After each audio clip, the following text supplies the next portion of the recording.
The little girl hears the guard speaking German and runs to the Millionaire in the parking lot. With a trembling voice, she begs him not to get into the armored car. They laughed. But she insisted, and he ordered a sweep.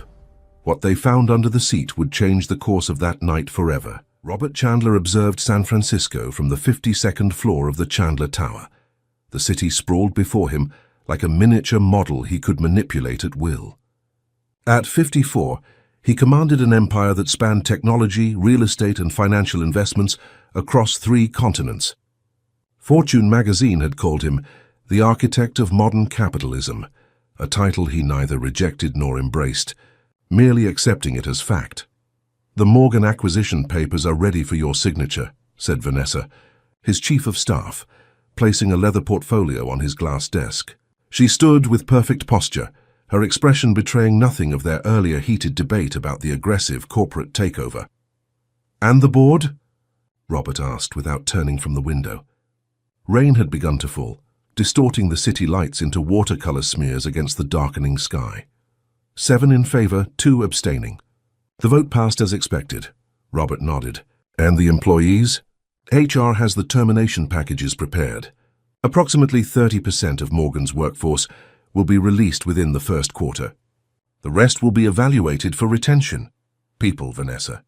Not workforce. People with families." She paused, recalibrating. This occasional display of sentiment was new from him, disconcerting but not yet alarming. "Of course, the people will receive standard severance packages." Robert finally turned. His tailored suit bore not a single wrinkle, his silver-streaked hair perfectly combed, his blue eyes sharp and evaluating. He'd built his reputation on emotional detachment and surgical precision in business decisions. Competitors feared him. Financial analysts worshipped him. Employees respected but rarely loved him.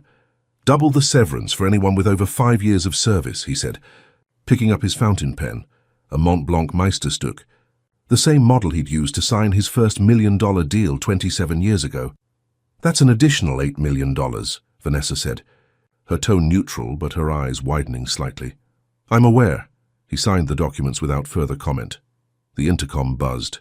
"Mr. Chandler, your security team is ready. The helicopter will depart in 15 minutes. "Thank you, Claire." He gathered his coat and briefcase. "Vanessa, you'll oversee the transition team. I want daily reports. The Summit Hotel has confirmed your penthouse suite. Will you need anything else for your stay in Seattle?" "Just the usual protocol." The usual protocol was exhaustive. Advanced security teams, swept rooms, private entrances, vetted staff, and the constant presence of his security detail. Former military specialists headed by Marcus Reed, a man whose resume included 10 years with the Secret Service, protecting 2 presidents. In the private elevator descending to the helipad, Robert checked his messages on a custom-encrypted smartphone. 5 missed calls from his ex-wife regarding their son's upcoming graduation, which Robert had already arranged to attend, despite a conflicting shareholders' meeting. 3 messages from board members kissing his ass over the Morgan acquisition. 1 from the mayor about an upcoming charity gala. The rhythm of his life had become predictable. Ruthless efficiency punctuated by helicopter rides, 5-star hotels, and decisions that affected thousands of lives. When had he last felt something unexpected? Something real? The elevator opened directly to the helipad, where Marcus Reed waited beside the helicopter, raindrops beading on his black trench coat. "All clear, sir. Weather's deteriorating in Seattle, but we'll beat the worst of it." "Thank you, Marcus." As they boarded, Robert caught a glimpse of himself reflected in the helicopter's polished exterior, a man encased in layers of security, wealth, and isolation. For a flicker of a moment, he wondered if those layers protected him or imprisoned him. The flight to Seattle lasted less than 2 hours. From the air, the city glowed like a web of light against the dark waters of Puget Sound. Robert reviewed the presentation he would deliver tomorrow to Seattle's tech leaders, a gathering of the brightest minds in cloud computing, artificial intelligence, and quantum technology. The summit, as it was called informally, happened twice yearly, rotating between tech hubs. This iteration would focus on quantum computing applications, a field where Chandler Innovations held several breakthrough patents. The helicopter landed on the Summit Hotel's private helipad. Marcus exited first, scanning the area before signaling for Robert to follow. The practiced choreography continued through a private entrance, a dedicated elevator, and into the penthouse suite that occupied the hotel's entire top floor. All rooms have been swept and cleared, Marcus reported. The staff has been vetted. Mr. Cooper from local security will brief us on tomorrow's venue in 15 minutes. Robert nodded, moving to the floor-to-ceiling windows. Seattle's skyline, dominated by the Space Needle, stretched before him. Rain streaked the glass, creating the illusion that the city itself was melting into the night. "Will you need anything else, sir?" asked the suite's dedicated butler, a thin man with impeccable posture. "Just dinner in an hour, whatever the chef recommends." Left alone, Robert loosened his tie and poured himself 2 fingers of 30-year-old Macallan. The amber liquid caught the light as he swirled it gently. Success tasted like this, smooth, refined, expensive. So why did it sometimes feel hollow? His phone rang, his son Alexander. "Dad, got a minute?" "For you, always." The formality dropped from Robert's voice. Alexander was 22, in his final year at Stanford, studying environmental engineering, much to the disappointment of board members who'd assumed the Chandler heir would pursue business or law. "I've been thinking about graduation. Could we skip the formal dinner with your executives? Maybe just us and Mom somewhere quiet instead?" Robert hesitated. The dinner had been planned for months. Board members, key investors, strategic partners, all expecting FaceTime with the Chandler dynasty. "Of course," he said finally. "Whatever you want, Alex, it's your day." The relief in his son's voice was palpable. "Thanks, Dad, that means a lot." After they hung up, Robert stood motionless, the untouched whiskey in his hand. When had his relationship with his only child become so formal that a simple request for family time seemed like a breakthrough? The summit meetings proceeded with clinical efficiency the next day. Robert delivered his keynote on quantum computing's implications for cybersecurity to thunderous applause. He shook hands with Silicon Valley pioneers, engaged in polite combat with competitors, and signed preliminary agreements for 3 new ventures. By evening, as the summit's closing dinner began in the hotel's grand ballroom, he felt the familiar fatigue that came not from physical exertion, but from the constant performance of power. "Impressive speech today," said Lawrence Reynolds, CEO of a rival tech firm, sliding into the seat beside him. "Though I noticed you sidestepped the ethical implications of quantum decryption capabilities." Robert offered a practiced smile. "Ethics is for the philosophy department, Lawrence. We're in the business of innovation." "Still the same, Chandler?" Reynolds chuckled. "All business, no sentiment. Sentiment doesn't pay dividends." "No? Then explain why Chandler Foundation just donated $50 million to educational programs in underserved communities." "Hardly a profit-maximizing move." Robert took a sip of water. The foundation's activities were not widely publicized. "Tax advantages. Plus, we need educated workers." Reynolds didn't look convinced, but was interrupted by the arrival of more tech executives at their table. The dinner dragged on. 7 courses of molecular gastronomy paired with wines. Robert barely tasted. His mind drifted to tomorrow's schedule: breakfast with Seattle's mayor, a tour of Chandler's local offices, then back to San Francisco by afternoon. "Mr. Chandler?" A staff member approached discreetly. "Your security chief asked to see you. He's by the east entrance." Robert excused himself, navigating between tables of the wealthy and powerful with practiced ease. Marcus waited near a service door, his expression unreadable as always. "What is it?" "Standard protocol, sir. We're doing a final sweep of all exit routes before departure tomorrow. Also, there's been a staffing change in the kitchen. New dishwasher started today. Wasn't on our vetted list. We've conducted a background check. He's clean, but I wanted to inform you." Robert almost smiled at the thoroughness. "Thank you, Marcus. Is that all?" "Yes, sir. We'll have the car ready at 7 a.m. tomorrow." As Robert turned to return to the dinner, something caught his eye. A small figure sitting alone on a bench in the staff corridor. A child, perhaps 7 or 8 years old, with curly brown hair and a wrinkled blue dress. She swung her legs, which didn't reach the floor, and flipped through a worn book. "Who's that?" Robert asked. Marcus glanced over. "The new dishwasher's daughter. Lily, I believe. Her father is Jack Miller. Widower military veteran needed the job urgently. Hotel management made an exception to let her wait here during his shift. We've verified their identities. Robert studied the girl, so small against the institutional beige walls, so out of place in the luxury hotel. She looked up suddenly, meeting his gaze with surprising directness. Her eyes were intelligent, unintimidated. "Hello," she said simply. "Hello," Robert replied, caught off guard by the simple greeting. "You're the important man everyone's talking about, the one who makes computers think like people." Despite himself, Robert felt a smile forming. "Something like that. And you're Lily?" She nodded. "I'm waiting for my dad. He washes the plates you eat from." The statement, delivered without resentment or awe, just matter-of-fact observation, struck Robert strangely. When was the last time someone had spoken to him without agenda, without fear or favor-seeking? "That's an important job," he said. "I know. Dad says every job matters." Marcus cleared his throat discreetly, a reminder of the dinner waiting for him. "Enjoy your book, Lily," Robert said, turning to leave. "It's about a girl who saves a kingdom," Lily replied. "Nobody thinks she can do it because she's small, but she's the only one who can." Robert paused, looking back at her. "Sounds like a good story. The best ones are about people who surprise you." With those words lingering in his mind, Robert returned to the ballroom, to his seat among the tech elite, to conversations about market share and stock options and competitive advantage. But something had shifted, almost imperceptibly.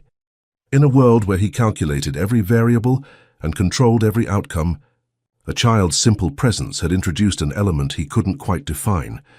Later that night, as Seattle's rain intensified into a storm that lashed against his penthouse windows, Robert stood in darkness, watching lightning flash across the sky. The encounter with the girl felt oddly significant, a moment of authenticity in his carefully constructed world. His phone buzzed with a message from Vanessa. "Morgan transition team meeting scheduled for 9 a.m. upon your return. Legal has concerns about intellectual property transfer." Always another meeting, another acquisition, another strategic move on the corporate chessboard. But for once, Robert Chandler found himself thinking about dishwashers and daughters and stories where the smallest person made the biggest difference. Little did he know that in less than 24 hours, his entire worldview would be shattered by the very child who had momentarily captured his attention. The final day of the summit dawned grey and tempestuous. Robert awoke before his 5 a.m. alarm, his mind already cycling through the day's agenda. He completed his morning routine with military precision, 30 minutes on the treadmill, 15 for shower and grooming, 10 for reviewing overnight market movements in Asia. By 6:45 a.m., he sat at the penthouse dining table, reviewing briefing documents while eating a protein-rich breakfast. Marcus entered with 2 other security team members, tablets in hand. "Morning brief, sir," Marcus said. "Weather's causing flight delays, but the helicopter is cleared for your departure. We've adjusted the schedule to accommodate the meeting with Mayor Lawson at City Hall before we leave. The route. Primary plan is unchanged. 3 vehicles, you'll be in the middle. We've run counter-surveillance, no concerns." Robert nodded, scanning the security report. "The morning news? Markets opening strong in Europe. Your CNBC interview yesterday has generated positive buzz around the quantum announcement. The Morgan acquisition is being well received by analysts. Life as usual, predictable, controlled, exactly as Robert preferred it." At precisely 7:30 a.m., he left the penthouse surrounded by his security detail. The hotel staff stood at attention as he passed through the private corridor to the service elevator, a route chosen for security rather than convenience. In the basement garage, 3 identical black SUVs waited, engines running. "Mr. Chandler," Marcus held the door to the middle vehicle. "We're 3 minutes ahead of schedule." The convoy moved through Seattle's rain-slicked streets towards City Hall. Robert used the time to make calls to the East Coast, where markets had just opened. The meeting with Mayor Lawson proceeded efficiently. 30 minutes of mutual platitudes about Seattle's tech-friendly environment and Chandler Innovation's commitment to the city, followed by a photo opportunity that would benefit them both. By 9:45 a.m., they were returning to the Summit Hotel for checkout before helicopter departure. Robert glanced at his watch. Back in San Francisco by noon, executive meeting at 1:30 p.m. Dinner with Japanese investors at 7 p.m. The machinery of his empire never stopped. The hotel's kitchen entrance bustled with activity as breakfast service ended and lunch preparation began. The security team had chosen this entrance rather than the lobby to avoid crowds of departing summit attendees. Marcus led the way, 2 team members flanking Robert, with 2 more bringing up the rear. As they approached the service elevator, Robert noticed Lily sitting on the same bench as yesterday, this time with a notebook and colored pencils scattered beside her. She looked up, recognition flashing in her eyes. "Hello again." "Mr. Computer Man," she said. Marcus tensed slightly at the unscheduled interaction, but Robert paused. "Hello again, Lily. Still waiting for your father?" She nodded. "His shift ends at 10. Then we're going to the library." One of the security team members muttered into his earpiece, holding at service elevator. "Civilian interaction." Robert found himself momentarily irritated by the clinical description of a conversation with a child. "How's your book?" "Did the small girl save the kingdom?" "Not yet." "I'm only halfway." Lily tilted her head. "You look different today. More serious." "I have important meetings." Dad says people who think meetings are the most important thing forget what's really important. From anyone else, this would have sounded like criticism. From her, it was simply observation. Robert felt an unfamiliar twinge, not quite guilt, not quite amusement, but something in between. "Your father sounds wise." "He is. He knows 3 languages and how to fix anything broken." 3 languages? English, Spanish, and German. Grandma was from Germany and taught us both. Dad says it's important to know where you come from. German, an unexpected detail that registered in Robert's mind for reasons he couldn't articulate. "Sir," Marcus said quietly, "we should continue to the vehicle."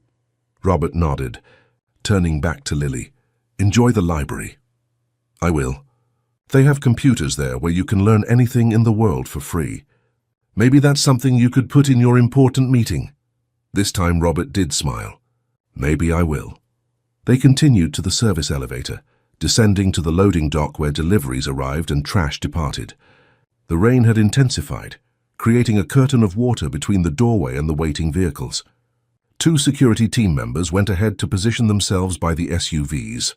3-minute hold, Marcus said into his earpiece, waiting for visibility improvement. Robert stood just inside the doorway, watching the rain pummel the pavement. Somewhere behind him, kitchen staff shouted orders and the clatter of dishware created a chaotic symphony. The normalcy of it struck him, this background world that operated regardless of stock prices or corporate takeovers. As they waited, Robert noticed 2 men standing near a service corridor, speaking quietly. Something about their positioning seemed off, too rigid, too alert. They wore hotel maintenance uniforms, but carried themselves differently than the other staff. One kept touching his ear discreetly. Before Robert could mention this to Marcus, he heard a small gasp behind him. Turning, he saw Lily standing a few feet away, her eyes wide, fixed on the 2 maintenance men. "Sir, please maintain position," Marcus said, noticing his movement. The girl's expression had changed completely. Fear replaced curiosity, her face pale. She took a step toward Robert, then hesitated. "Lily?" "What's wrong?" Robert asked. She glanced around nervously, then approached, her voice dropping to a whisper. "Those men aren't hotel workers." "What do you mean?" I heard them talking in German. "They didn't know I could understand." Marcus moved closer, his hand instinctively going to his concealed weapon. "Sir, what's happening?" Robert raised a hand to silence him, keeping his focus on Lily. "What did they say, Lily?" Her voice trembled. "They said the device is set, that it's in your car, the middle one. That when you're on the highway," she swallowed hard. "They said you won't make it to the airport." For a moment, time seemed to stop. Robert stared at the child, processing her words. In his world of calculated risks and known variables, this was an anomaly, information from an unexpected source delivered without agenda. "Marcus," Robert said quietly, "hold departure. Check the vehicles, all of them, now." To his credit, Marcus didn't question the order. "Full sweep, possible threat," he said into his earpiece. The team immediately shifted into a different formation, 2 members escorting Robert back into the hotel interior, while others moved toward the vehicles. "Keep the girl with us," Robert added. Inside a secure storage room, Robert watched Lily sit on a stack of linens, Her small shoulders hunched, hands clasped tightly in her lap. She looked simultaneously terrified and resolute. "You're sure about what you heard?" he asked gently. She nodded. They were speaking German. Real German, not like people learning from books. "They said, das Gerät ist im mittleren Fahrzeug platziert. Wenn auf der Autobahn ist, the device is placed in the middle vehicle. When he's on the highway," Robert translated automatically. His own German was fluent, a requirement for expanding Chandler innovations into European markets. "You speak it too?" Lily looked surprised. "Yes, business requirement." He studied her face. "Lily, this is very important. Did you recognize either of those men from yesterday? Have you seen them before?" She thought carefully. "One was here yesterday, the taller one. He was wearing a different uniform, security, I think. He walked past me several times." Robert's phone buzzed, Marcus calling. "What did you find?" Marcus's voice was tense. "Sir, we found an unidentified device attached to the undercarriage of the middle SUV. Bomb squad has been called. Hotel security is implementing lockdown protocols. We need to move you to a secondary location immediately." The confirmation hit Robert with physical force. Without Lily's warning, he would have entered that vehicle. Would have traveled the highway route to the helipad. Would have... He looked at the girl who sat watching him with solemn eyes. "You just saved my life, Lily." She bit her lip. "Are you going to catch the bad men?" "Yes," he turned back to his phone. "Marcus, those maintenance workers, find them." They were speaking German. One was posing as security yesterday. "Already on it, sir. Hotel security has locked down all exits. Police are en route." The next hour passed in controlled chaos. Robert remained in the storage room with Lily and 2 security team members, while the hotel was systematically searched. Police arrived, followed by FBI agents who took jurisdiction once the explosive device was confirmed. Jack Miller, Lily's father, was located and brought to the storage room, his face ashen with worry. "Lily!" He rushed to his daughter, kneeling before her. "Are you okay?" "They said there was some kind of security situation. I'm fine, Dad. I heard bad men talking in German like Grandma taught us. They were going to hurt Mr. Chandler. I told him, and now the police are looking for them." Jack looked from his daughter to Robert, confusion and fear evident in his expression. "Mr. Chandler, I'm so sorry if she bothered you. Your daughter saved my life, Mr. Miller." Robert extended his hand. "I owe her everything." Jack's handshake was firm despite his evident shock. He was younger than Robert had expected, perhaps mid-30s, with the weathered look of someone who had endured significant hardship. "I don't understand," he said. "What happened?" Robert explained briefly while Lily leaned against her father's side, suddenly appearing exhausted now that he was present. "My God," Jack murmured. "Lily, you understood all that? Why didn't you tell someone else, someone in hotel security?" "Because they might have been bad guys too," she said simply. Mr. Chandler seemed nice. His eyes looked sad but kind. Robert felt something unfamiliar constrict in his chest at her words. An FBI agent entered the room. "Mr. Chandler, we've apprehended one suspect attempting to exit through the loading dock. The other is still at large. We're continuing the search, but we need to move you to a secure location immediately." "What about them?" Robert gestured to Jack and Lily. "We'll need statements from both, then they'll be free to go." Robert shook his head. "No, they come with me." The suspects might realize the girl understood them. She could be in danger. The agent hesitated. "Sir, our protocols—" "I don't care about your protocols. This child saved my life. I'm responsible for her safety now." Robert's tone left no room for argument. "My security team will arrange appropriate accommodations for Mr. Miller and his daughter until this situation is resolved." Jack looked stunned. "Mr. Chandler, that's not necessary. It's non-negotiable." "Mr. Miller, at least for today, until we understand what we're dealing with." Within 30 minutes, Robert, his security team, Jack, and Lily were in a different hotel across the city, a location known only to Marcus and the FBI agents in charge of the investigation. 2 adjoining suites had been secured, one for Robert and his team, one for Jack and Lily. In the quiet aftermath, Robert sat in an armchair, watching Seattle's skyline through bulletproof glass. The rain had finally stopped, leaving the city glistening in weak sunlight. His phone had been ringing constantly. Board members, executives, his ex-wife, all demanding information about the incident that was now breaking news across all major networks. A soft knock at the connecting door interrupted his thoughts. Marcus opened it to reveal Lily, now changed into clean clothes apparently purchased by one of the security team. "Mr. Chandler? Dad said I should thank you for the new clothes and the nice room." Robert gestured for her to enter. "You're welcome, Lily. It's the least I could do." She approached cautiously, studying the suite with wide eyes. "This room is bigger than our whole apartment. Is there anything else you need? Anything I can get for you or your father?" Lily considered the question seriously. "Dad's worried about missing work. He says we need the money for rent." The simplicity of the concern, so far removed from the corporate machinations that occupied Robert's daily thoughts, struck him forcefully. "Tell your father not to worry about that. His job will be waiting for him, and he'll be paid for this time away." Lily nodded, apparently satisfied. Then, with the directness only children can muster, "Why did those men want to hurt you?" Robert hesitated, unsure how to explain corporate espionage and market manipulation to a 7-year-old. "Some people don't like the decisions I make. Some people think I have too much power or money. Do you?" The question, innocent yet profound, left Robert momentarily speechless. "I have enough to do what needs to be done. Dad says we have enough too, even though sometimes we eat macaroni 3 nights in a row." She looked around the opulent suite. "But I think your enough is different from our enough." "I think you're right about that," Robert said softly. Lily moved to the window, pressing her small hand against the glass. "Will the bad men try again?" "The FBI will find them. My security team will protect us." She turned back to him, her expression serious beyond her years. "You should be careful. Bad people don't stop being bad just because they get caught once." The wisdom in her observation was unsettling. "I'm always careful, Lily." "No," she said with surprising certainty. "You're protected. It's not the same thing." Before Robert could respond, Jack appeared at the connecting door, apology written across his face. "I'm sorry. Mr. Chandler." "Lily, come on, let's let Mr. Chandler rest." "It's fine. Mr. Miller, your daughter is remarkably perceptive." Jack smiled tiredly. "Too smart for her own good sometimes. Asks questions that leave me scrambling for answers."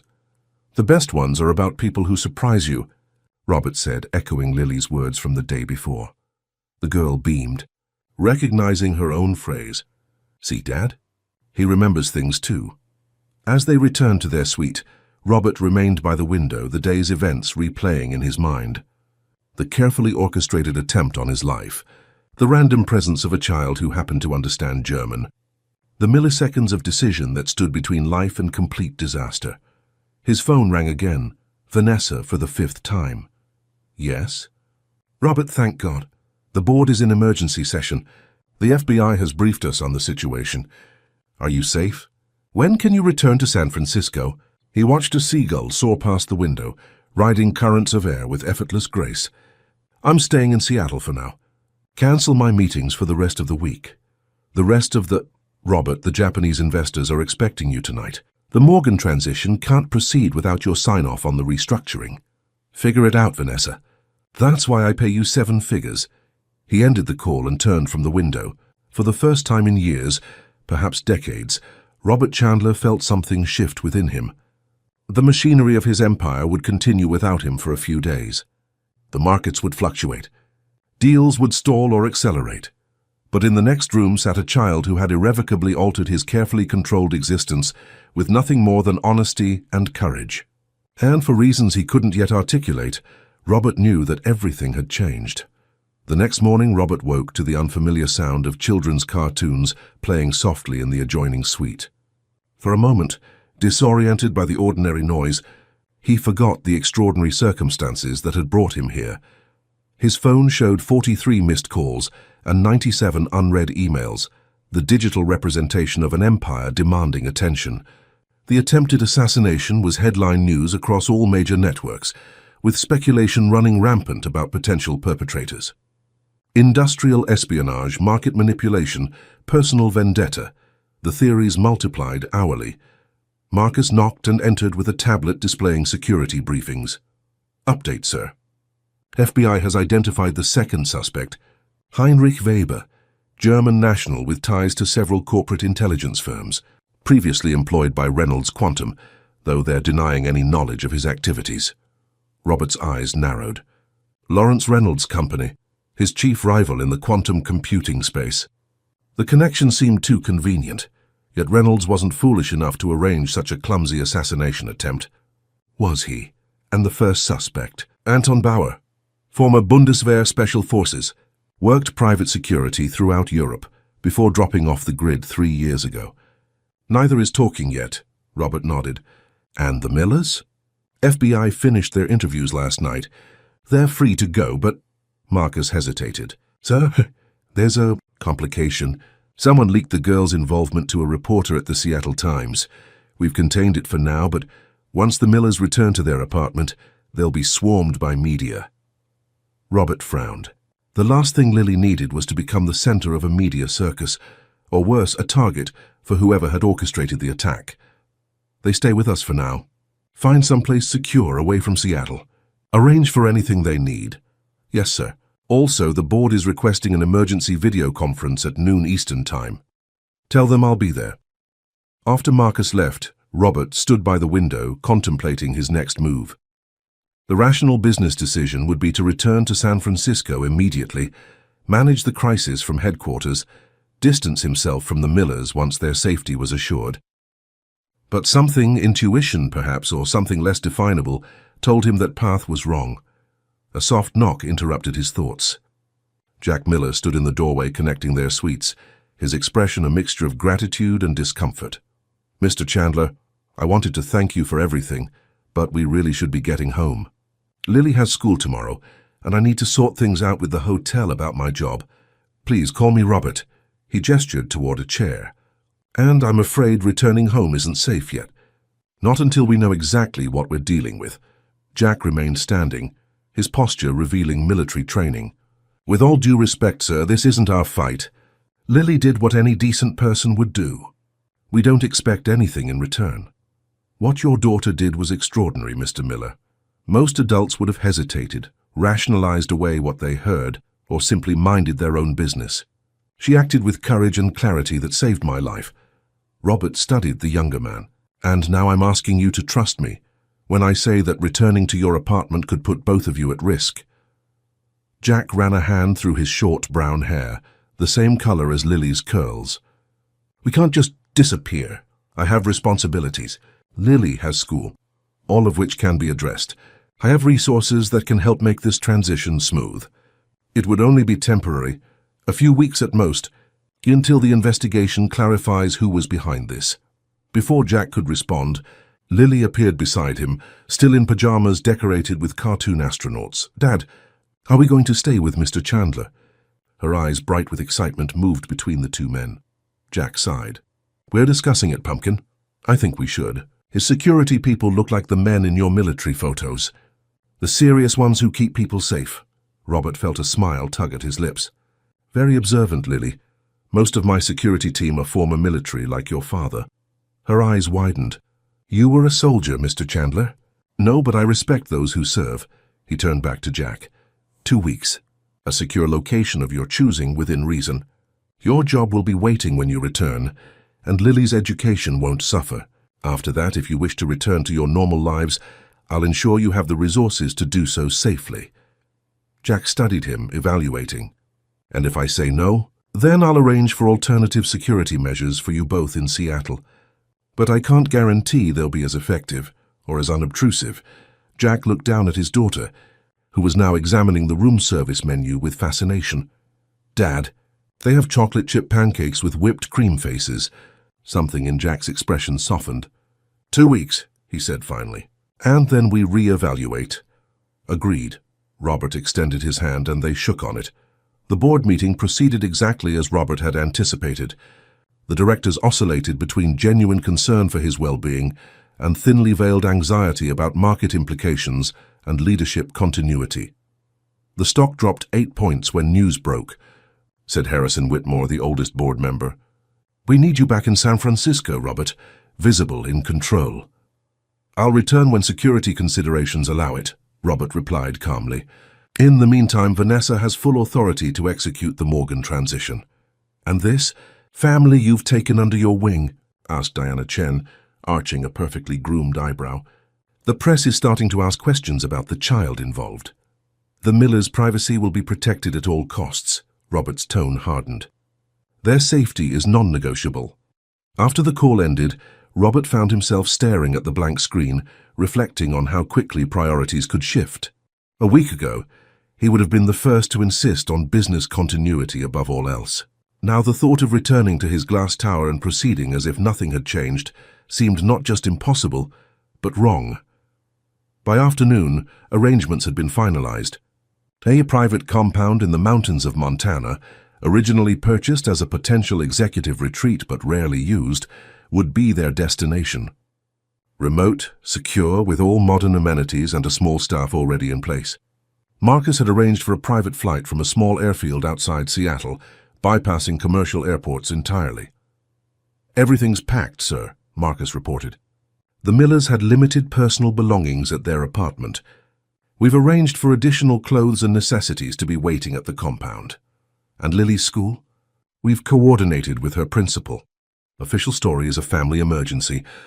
We've arranged for a tutor to continue her education during the stay." Robert nodded, impressed as always by his team's efficiency. "And the investigation?" "FBI is following multiple leads. The connection to Reynolds Quantum is circumstantial but concerning. Both suspects have foreign bank accounts that received substantial deposits 3 days before the summit. They're tracing the money now.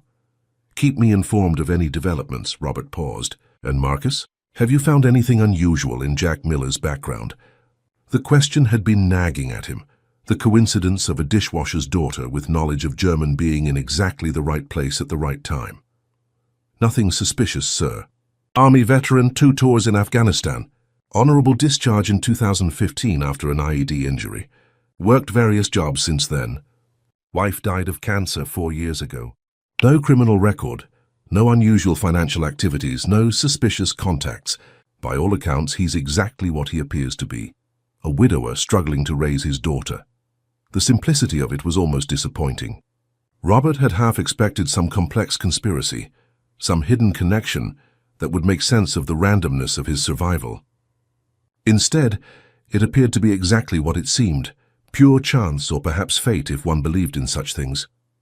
The journey to Montana took just over 2 hours in Robert's private jet. Lily spent most of the flight with her face pressed to the window, marveling at mountains and clouds with unbridled enthusiasm. Jack alternated between anxious vigilance and reluctant wonder at the luxury surrounding them. The Montana compound exceeded even Robert's recollection. Nestled in a valley with mountains rising on 3 sides, the main house was a modern interpretation of traditional lodge architecture. Soaring glass walls framing spectacular views, natural stone and timber, creating warmth despite the grand scale. A helicopter pad, small stable, and separate guest house completed the property, all within a perimeter monitored by state-of-the-art security systems. "This is your vacation house?" Jack asked as they stepped from the SUV that had transported them from the airfield. "Corporate retreat," Robert corrected. "Hardly used in recent years." Lily spun in a slow circle, taking in the mountains, the pine forests, the expanse of sky. "It looks like the pictures in my library books, the ones about national parks." "Yellowstone is about 100 miles south," Robert said. "Perhaps we could visit while we're here." The suggestion surprised even him. When had he last contemplated something as ordinary as tourism? His travel was invariably tied to business, meetings, acquisitions, strategic partnerships. The idea of travel for pleasure seemed almost foreign. Mrs. Sullivan, the property manager, a capable woman in her 60s who had overseen the compound since its construction, showed them to their rooms. The Millers were given the east wing, with connecting bedrooms overlooking a small lake. Robert took the master suite in the west wing, while Marcus and 2 other security team members occupied the guest house. That evening, they gathered in the great room for dinner, a simple but excellent meal prepared by Mrs. Sullivan. Seated at the massive oak table that could accommodate 20, but now held just 4, Robert was struck by the peculiarity of the situation. When had he last shared a meal like this, without business objectives or strategic conversation? "This is really good," Lily said, attacking her roast chicken with enthusiasm. "Better than the hotel." Better than my cooking, that's for sure, Jack added with a self-deprecating smile. Dad burns toast, Lily explained solemnly. Dad sometimes pasta. Cooking was always Sarah's domain, Jack said, a flicker of old pain crossing his face. I'm still learning. Your wife? Robert asked. Jack nodded. She died when Lily was 3, cancer. I'm sorry. She taught German at the university before she got sick. That's how we met. I was using my GI Bill to take classes after my discharge. So that's where Lily learned German? Sarah insisted on raising her bilingual. Said it was part of her heritage, Jack smiled at the memory. After Sarah died, I kept it up as best I could. Watched German, cartoons with Lily, read her German bedtime stories. It was a way to keep Sarah present. The irony wasn't lost on Robert. A language maintained as a connection to a lost mother had ultimately saved his life. And the hotel job? Jack shrugged. It paid the bills. Military training doesn't translate well to civilian employment, especially with a bum leg from an IED. The hotel had good health insurance, which we needed after Sarah's medical bills. The casual mention of financial hardship, something Robert hadn't personally experienced since his 20s, created an uncomfortable awareness of the disparity between their lives. Here was a man who had served his country, lost his wife and struggled to provide for his daughter, while Robert accumulated wealth beyond rational need. What did you do in the army, Dad? Lily asked, seemingly unaware that this might not be a typical dinner-table question. Jack hesitated. I was in Special Forces. Green Berets. Robert reassessed the man before him. Special Forces explained the alertness, the quick assessment of situations, the calm under pressure. Dad can speak 4 languages and knows how to survive in the wilderness with just a knife, Lily announced proudly. Jack looked embarrassed. 3 languages, and let's hope the survival skills stay theoretical. 4, Lily insisted. English, German, Spanish, and that one with the funny sounds. Pashto, Jack conceded. But I'm rusty. Impressive, Robert said. My language acquisition was purely pragmatic. German for European markets, Mandarin for Chinese expansion, enough Spanish and Japanese to be polite in meetings. Different kinds of necessity, Jack observed. After dinner, Lily asked if she could explore the grounds. Jack, still cautious in the unfamiliar environment, insisted on accompanying her. Stay within sight of the house, Marcus advised. The perimeter is secure, but standard protocols still apply. Left alone, Robert retreated to the study, a wood-paneled room with floor-to-ceiling bookshelves and a massive stone fireplace. He activated the secure satellite link to check in with Vanessa and review the day's developments. The Morgan acquisition was proceeding. Stock prices had stabilized after his brief appearance via video conference, and the FBI had made progress, tracking the financial trail behind the assassination attempt. The deposits came through a shell company in Luxembourg, Vanessa reported. They're still working to identify the actual source. And Reynolds, publicly expressing shock and concern, privately reaching out through intermediaries to assure us they had no involvement. The board is inclined to believe them. The attempt was too crude for Lawrence's style. Robert agreed. Reynolds was calculating and ruthless, but not stupid. If he wanted to eliminate competition, he'd find a way that couldn't be traced back to him. What about the press interest in the Millers? Contained for now. We've released a statement acknowledging that a hotel employee assisted in identifying a security threat, but no names or details. Most attention is focused on the German suspects and potential corporate espionage angles. After concluding the call, Robert poured himself a scotch and moved to the window. The sun was setting behind the mountains, painting the sky in brilliant oranges and purples. In the fading light, he could see Jack and Lily walking along the lake shore, her small hand in his, their pace unhurried. The scene stirred something unexpected in Robert, not envy, exactly, but awareness of absence. His own relationship with Alexander had been constrained by divorce, boarding schools, and the demands of building an empire. They maintained a cordial connection, but lacked the easy intimacy he witnessed between Jack and Lily. His phone rang. Alexander. Dad, are you okay? I've been trying to reach you for hours. I'm fine, Alex. Security protocols limited communication. Jesus, Dad, someone tried to kill you. That's not fine. The genuine concern in his son's voice caught Robert off guard. I'm safe, In a secure location with good people around me. The news mentioned a child was involved. That she warned you somehow? Yes, a remarkable little girl who happened to be in the right place at the right time. There was a pause. That's not typically how your stories go. Usually it's all security protocols and contingency plans. This was outside the usual parameters. Robert watched as Jack lifted Lily onto his shoulders, her laughter carrying across the distance. Sometimes the most significant variables are the ones you never thought to calculate. Now you sound like one of my environmental engineering professors, Alexander said, but his tone was warm. Mom's worried too, by the way. You might want to call her. I will. After ending the call, Robert remained at the window until darkness fell completely and Jack and Lily returned to the house. Their presence here, in his carefully ordered world, was an anomaly, a disruption to established patterns.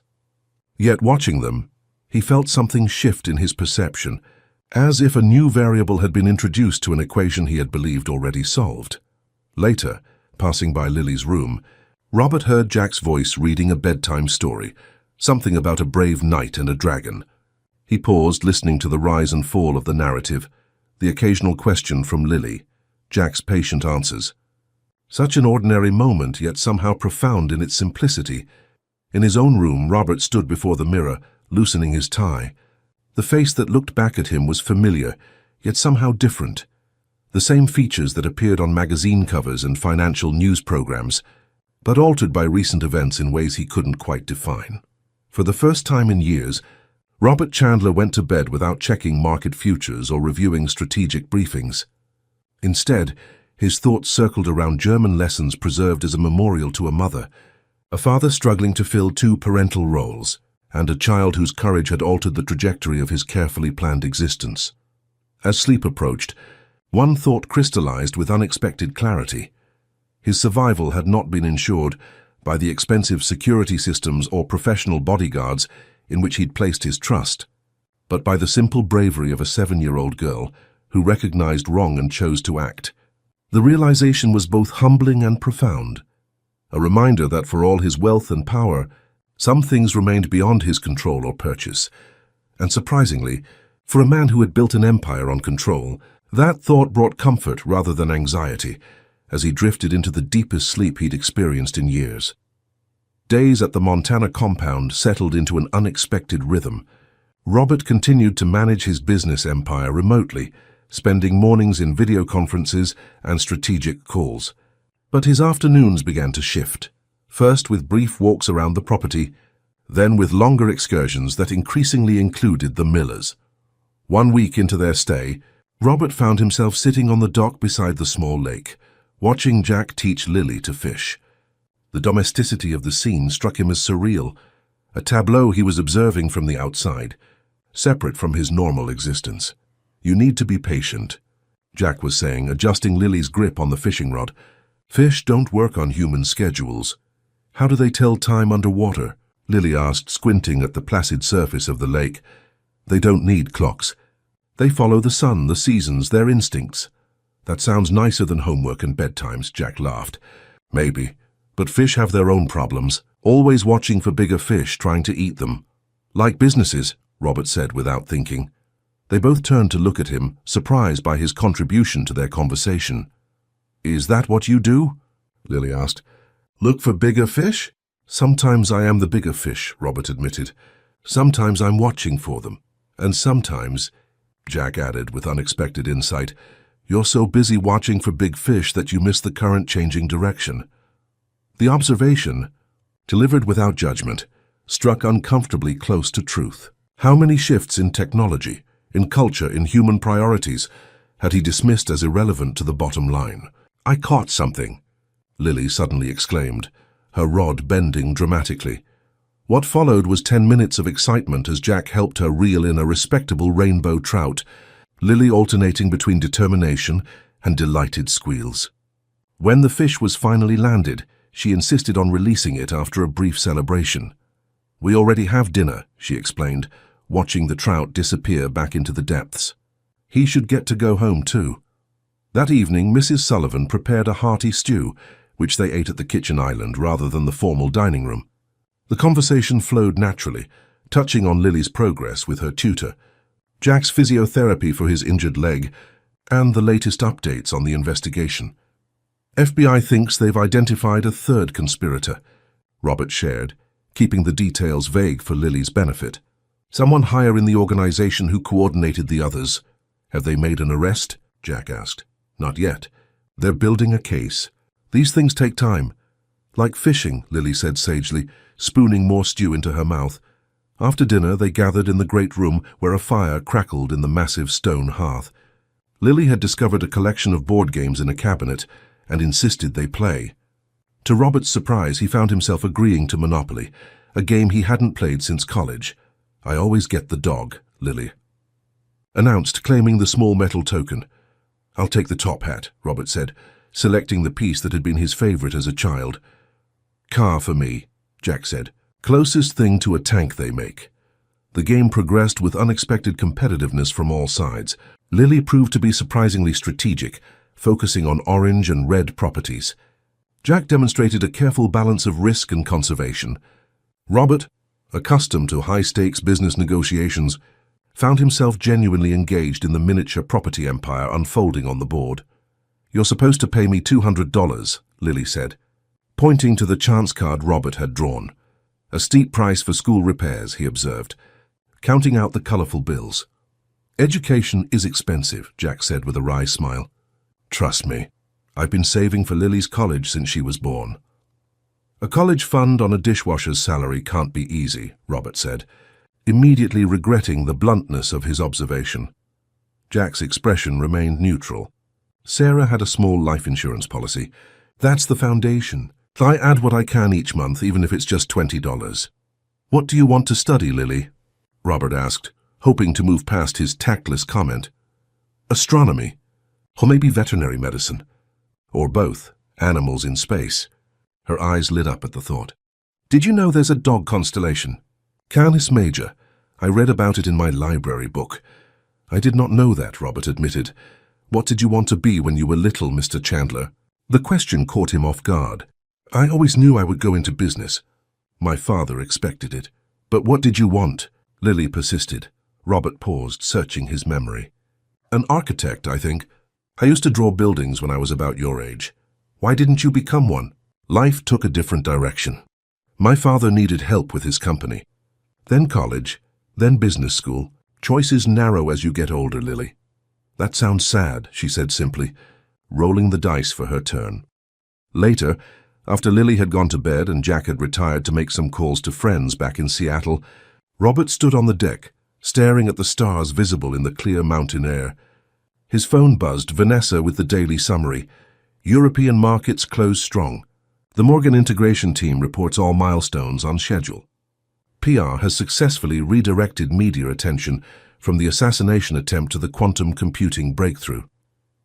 Robert listened, providing necessary authorizations and directions, but felt strangely detached from information that would normally command his full attention.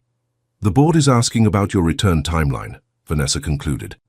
Harrison specifically mentioned the Nakamura partnership negotiations scheduled for next week. I'll be back when security clearance is given, Robert said, the standard response he'd been using. But for the first time, he realized he was in no hurry to return. The next morning brought unexpected news. Marcus reported that FBI investigators had linked the assassination attempt to a sophisticated financial scheme. Someone had positioned themselves to profit enormously from the market turmoil that would follow Robert's death. They've traced transactions to a hedge fund manager in Greenwich, Marcus explained, Jeremy Blackwood. His firm manages investments for several of your competitors. Blackwood, Robert repeated, searching his memory. He approached us about managing part of the Chandler Foundation endowment last year. Vanessa turned him down. His returns weren't impressive enough. Apparently, he found another way to profit from Chandler innovations. Has he been arrested? Not yet. They're gathering evidence, building a case that will stick. Robert nodded, processing this information. The motivation was disappointing in its banality. Not industrial espionage or corporate rivalry, but simple financial opportunism. Keep me informed of any developments. Later that morning, Robert was reviewing quarterly projections when he became aware of Lily standing in the doorway of the study, watching him with curious eyes. "You look busy," she observed. "I am, but I can take a break. What's up?" "The tutor is giving me a test. Dad's doing his physical therapy exercises. I'm bored." Robert checked his watch. He had a video conference with Asian investors in 20 minutes, and preparation materials to review before then. "I'm sorry. Lily, I have an important meeting soon." Her face fell slightly, but she nodded with surprising maturity. "That's okay. Mrs. Sullivan said I could help her make cookies later." As she turned to leave, Robert found himself saying, "Wait, my meeting isn't for 20 minutes. Would you like to see something interesting?" Her face brightened immediately. "Yes, please." Robert turned his tablet toward her, displaying a 3D model of a quantum computing processor chip, the breakthrough technology that Chandler Innovations would be launching next quarter. "Do you know what a quantum computer is?" Lily shook her head, moving closer to examine the rotating model. "Classical computers, like the ones in your school, use bits that can be either 0 or 1, like light switches, either on or off. But quantum computers use quantum bits or qubits that can be both 0 and 1 at the same time." "That doesn't make sense," Lily said, her brow furrowing. "You're right. It defies our everyday logic. But in the quantum world, the world of very tiny particles, things behave differently than they do in our world." To Robert's surprise, Lily didn't dismiss the concept but leaned closer, studying the model with intense concentration. "So it's like a computer that can think about all the possibilities at once." "That's actually a very good way of putting it," Robert said, impressed by her intuitive grasp of a concept that confounded many adults. For the next 15 minutes, Robert found himself explaining quantum superposition and entanglement to a 7-year-old, simplifying complex concepts into metaphors involving Lily's favorite animals and characters from her books. Her questions were startlingly insightful, cutting to the heart of concepts that PhDs spent years studying. "You have an extraordinary mind." "Lily," Robert said finally, genuinely impressed. She shrugged, uncomfortable with the direct praise. "I just like to know how things work. That's the foundation of all scientific discovery. Dad says I ask too many questions sometimes." "Never stop asking questions. The world belongs to the curious." She beamed at him, then glanced at the clock on the wall. "Your meeting is in 5 minutes. I should go." As she left, Robert felt an unexpected warmth, the satisfaction of sharing knowledge, of witnessing understanding bloom. When was the last time he'd experienced that simple pleasure? His interactions with employees, with board members, even with his own son, had become transactional, focused on outcomes rather than the joy of connection. The investment meeting proceeded efficiently, but throughout, Robert found his thoughts returning to Lily's questions, to the way her mind made connections that many adults would miss. That afternoon, breaking from his usual routine, Robert joined Jack and Lily for a hike along a trail that circled the lake. The autumn air was crisp, the aspens fluttering with golden leaves against the deep green of pine forests. "Mr. Chandler explained quantum computers to me," Lily informed her father as they walked. "They're like computers that can think about everything at the same time." "Did he now?" Jack glanced at Robert with surprise, a bit advanced for 2nd grade. "She grasped the basic concepts better than some of my board members," Robert said. "Lily's always been quick with math and science. Her teachers want to move her up a grade, but—" Jack hesitated. "I worry about the social aspects. Being the youngest, smallest kid in class isn't easy. You want to protect her. I want her to have a childhood. Sarah and I agreed on that. Challenge her mind, but let her be a kid." Robert nodded, understanding the balance Jack was trying to maintain. His own parents had prioritized achievement above all else. Prep schools at 10, advanced placement classes, summer academic programs instead of camps or family vacations. He'd excelled, certainly, but at what cost? "Look!" Lily exclaimed suddenly, pointing to a fallen log beside the trail. A fox stood there, its russet fur bright against the autumn foliage. Watching them with alert black eyes, all three froze, observing the wild creature that observed them back with equal curiosity. "It's beautiful," Lily whispered. "Vulpes vulpes," Robert said softly. "The red fox. Adaptable, intelligent, remarkable survivors." The fox held their gaze for another moment before disappearing into the underbrush with fluid grace. "How did you know that? The scientific name?" Jack asked as they resumed walking. "I studied zoology briefly in college before switching to business." "An abandoned interest. Why did you switch?" Robert considered the question. "My father's health was declining. The family business needed direction. It seemed the responsible choice. Do you regret it?" The question came from Lily, looking up at him with those direct eyes that seemed to see more than they should.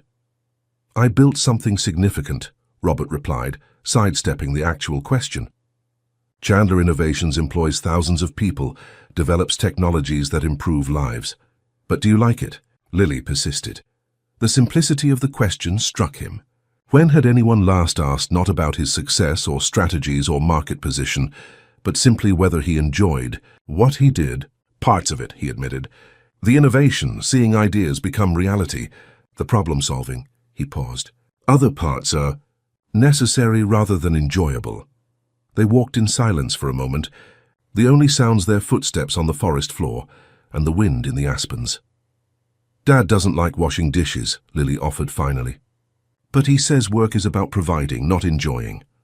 "Your dad is a wise man," Robert said, meeting Jack's eyes over Lily's head. "But perhaps neither of us has the complete answer." That evening, after Lily had gone to bed, Robert and Jack sat on the deck. The night air cold enough to see their breath, but comfortable with the warmth of the outdoor fireplace nearby. Robert had opened a bottle of exceptional bourbon, which they sipped in companionable silence. "She likes you," Jack said finally. "Lily doesn't warm up to many adults since Sarah died." "She's an extraordinary child." "Yes, she is." Jack stared into the fire. "I worry sometimes that I'm not enough, that she needs more than I can give her." "You're selling yourself short." "She's thriving. She's surviving."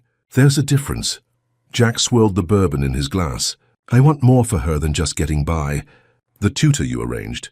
She says Lily is performing well above grade level in every subject. She could be something special with the right opportunities. What's holding her back?" "Reality. A single dad with a high school education and a dishwasher's salary. Living in a one-bedroom apartment where she sleeps on a pull-out sofa. Schools that are underfunded and overcrowded." Jack's voice held no self-pity, just a clear-eyed assessment of circumstances. Robert considered this. What would change that equation? Winning the lottery. Jack gave a short laugh.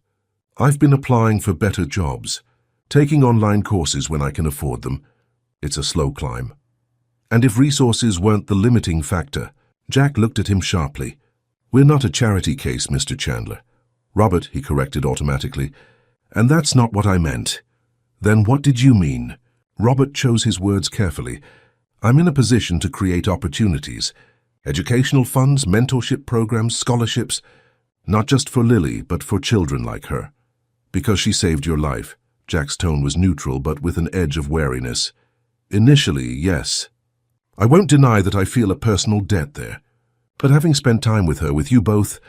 Robert paused, seeking honesty rather than strategic phrasing for perhaps the first time in years. "I'm beginning to see things I've missed, perspectives I've lost, values I've deprioritized." Jack studied him, his military training evident in the careful assessment. "And what would these opportunities look like?" "That depends.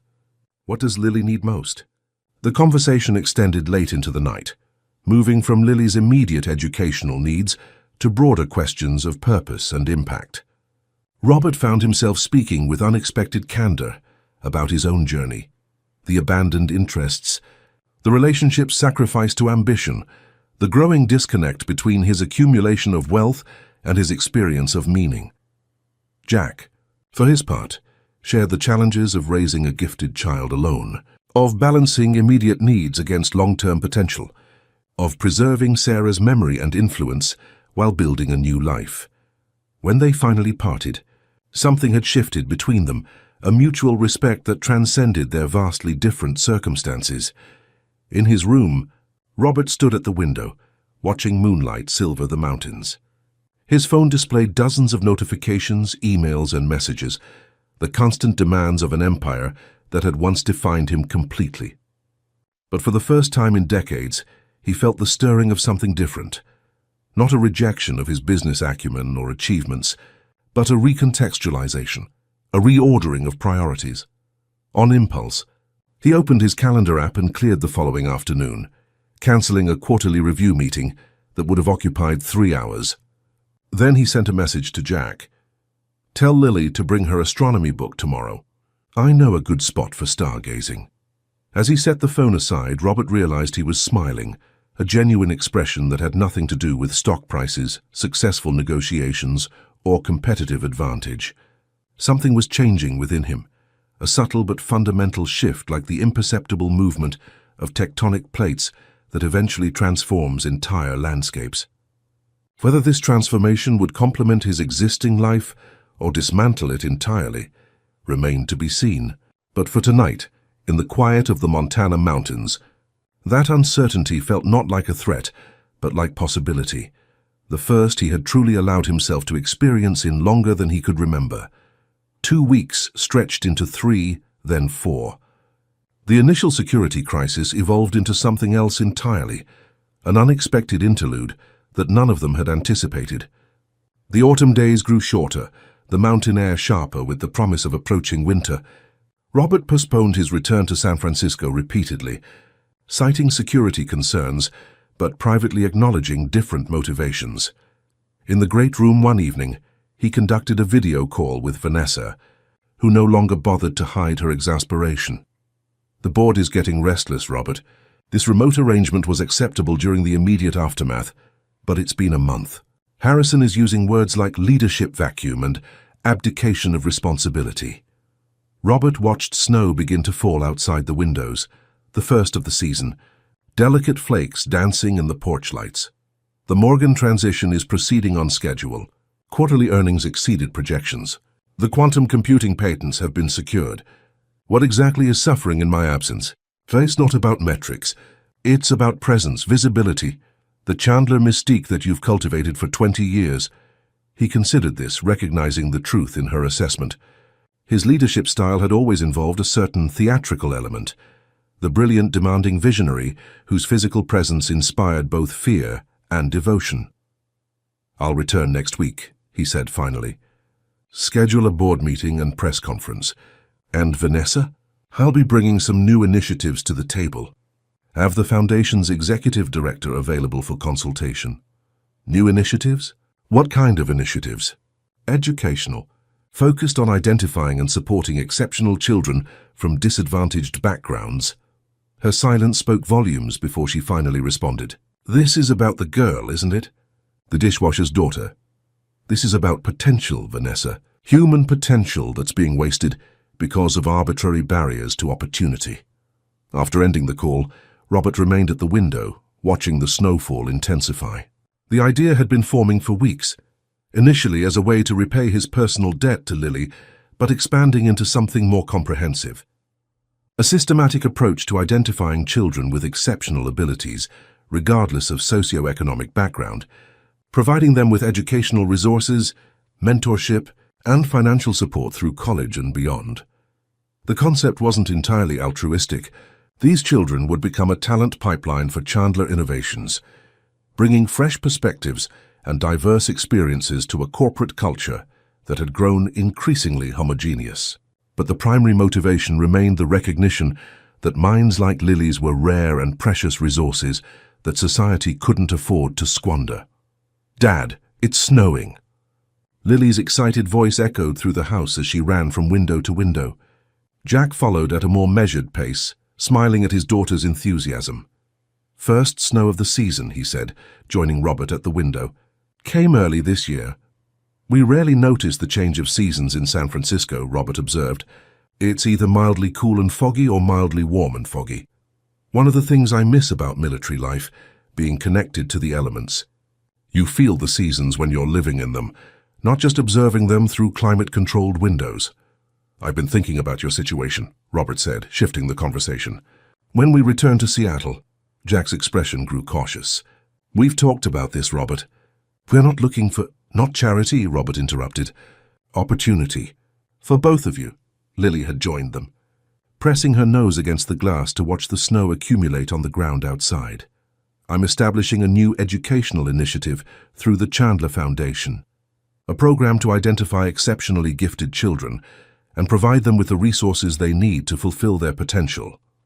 Robert turned to face Jack directly. I'd like Lily to be part of the pilot program. And what would that entail exactly? Jack's tone remained neutral, but his posture had tensed slightly. Placement in a school equipped to challenge her. Supplementary educational experiences. Museums, laboratories, cultural opportunities. A trust fund for college and graduate studies if she chooses that path. Robert paused. And a position for you if you're interested. What kind of position? Program coordinator for veteran outreach. Many of these children come from families facing economic challenges. Veterans bring unique perspectives and skills. Your experience would be valuable. Jack studied him, clearly trying to determine whether this was an elaborate form of charity disguised as employment. This is a real position, with responsibilities and expectations? Very real. The program needs someone with your background, military discipline, experience overcoming obstacles, commitment to education as a pathway forward. And the fact that I'm Lily's father is a connection that helps me trust you with a significant responsibility. But the position exists because it fills a genuine need. Jack was silent for a long moment, his internal debate visible in his expression. Can I see a formal job description? Understand exactly what this entails? Of course. I'll have it drawn up tomorrow. Dad, Lily interrupted, still fixated on the snow. Can we go outside, please? Jack glanced at his watch. It's almost bedtime, Pumpkin. Just for a little while? I want to catch snowflakes. The naked hope in her voice was impossible to resist. 10 minutes, Jack conceded. Get your coat. Lily raced off, returning moments later, bundled in a new winter jacket, one of many items that had mysteriously appeared in her size since their arrival. You're welcome to join us, Jack said to Robert. Robert hesitated, glancing at his tablet where several urgent emails awaited response. I should really finish these reports. The snow won't wait for reports, Lily said with 7-year-old logic that somehow seemed irrefutable. Minutes later, Robert found himself standing in the gently falling snow, watching Lily spin with her face turned skyward, tongue extended to catch the delicate flakes. The night was quiet except for the soft hiss of snow and Lily's occasional delighted giggles. I haven't done this since I was a child, Robert admitted, his breath forming clouds in the cold air. When was the last time you played in snow? Lily asked, still twirling. Robert thought back. Their ski trip with my son when he was about 12. But that was organized recreation, not this. Just enjoying it, Jack supplied. No purpose beyond the experience itself. Yes? Dad says not everything needs a purpose, Lily informed him, stopping her spinning to look at him seriously. Some things are just for living. The simple wisdom in her statement struck Robert forcefully. When had he forgotten that principle? When had every action, every moment become calibrated for productivity or strategic advantage? Later that night, after Lily had gone to bed with dreams of snow angels planned for morning, Robert and Jack sat by the fire, discussing the details of Robert's proposed program. It can't single out Lily, Jack insisted. If she qualifies based on objective criteria, fine. But no special treatment. Agreed. The selection process will be transparent and merit-based. And no publicity. She's a child, not a marketing opportunity. Robert nodded. The program itself will have a public component. Corporations love attaching their names to educational initiatives. But the children involved will remain anonymous, except to those directly working with them. What about the other families? Not all parents can relocate or change jobs to accommodate a program like this. Each situation will be evaluated individually. The goal is removing barriers, whatever form they take. Jack studied him. You're serious about this. It's not just gratitude for what Lily did. It started there, Robert admitted, but it's evolved. Being here, seeing her potential, understanding what's at stake. It's clarified something I've lost sight of in recent years, which is that wealth and power are means, not ends. They're tools that can build or destroy, connect or divide. Robert stared into the fire. I've been efficient but not always effective, at least not in the ways that truly matter. Careful, Jack said with a hint of a smile. You're starting to sound like a man having a midlife crisis. More like a midlife clarity, Robert replied. I'm not abandoning what I've built. I'm expanding its purpose. The next morning brought a call from Marcus with significant news. Jeremy Blackwood, the hedge fund manager, linked to the assassination attempt, had been arrested along with 2 associates. The financial trail had been conclusively established, connecting him to both German operatives. FBI believes Blackwood was trying to manipulate Chandler stock. He had positioned his fund to profit enormously from a price crash following your death, Marcus reported. And his motive? Primarily financial, but with a personal element. Apparently, your rejection of his bid to manage the Chandler Foundation funds was more significant to him than anyone realized. He'd leveraged his fund heavily on the expectation of securing that contract. Wounded pride and greed, Robert said. The oldest motives in the book. With Blackwood in custody, security assessment is that the immediate threat has passed. You could return to San Francisco whenever you're ready. The news should have brought relief, closure to the crisis that had brought them to Montana. Instead, Robert felt strangely conflicted. Thank you, Marcus. Inform San Francisco that we'll return next week. After the call, Robert shared the news with Jack, who received it with mixed emotions. That's good, right? The threat is contained. Life can go back to normal. Yes, Robert agreed, though neither of them sounded entirely convinced. Lily will miss this place, Jack said, looking out at the snow-covered landscape. She's never had space like this to explore. Seattle will seem confined after a month of mountains. Our apartment will seem even smaller. The unspoken reality hung between them, the inevitable return to separate worlds. Jack and Lily to their 1-bedroom apartment, Robert to his penthouse and corporate empire. The ease they had developed over the past month would be difficult to maintain across the social and economic chasm that normally divided them. It doesn't have to end completely, Robert said finally. The educational program is real. The position I offered is real. If you want it, Jack nodded slowly. I've been thinking about it. If the job description matches what you've outlined, I'd like to be part of building something that could help families like ours. Good. We'll finalize the details before returning. The conversation was interrupted by Lily bursting into the room, bundled in her snow gear. Dad, Robert! I built a snow fort, and there's a fox watching me from the trees. Come see. The formality that had crept back into their discussion dissolved at her excitement. Both men allowed themselves to be led outside, where Lily proudly displayed a surprisingly well-constructed snow fort built against a pine tree. Very impressive engineering, Robert observed, examining the packed snow walls. I used branches for structure, like in that picture you showed me of the quantum computer frame, Lily explained. For stability. You're applying quantum computing principles to snow architecture, Jack asked, raising an eyebrow.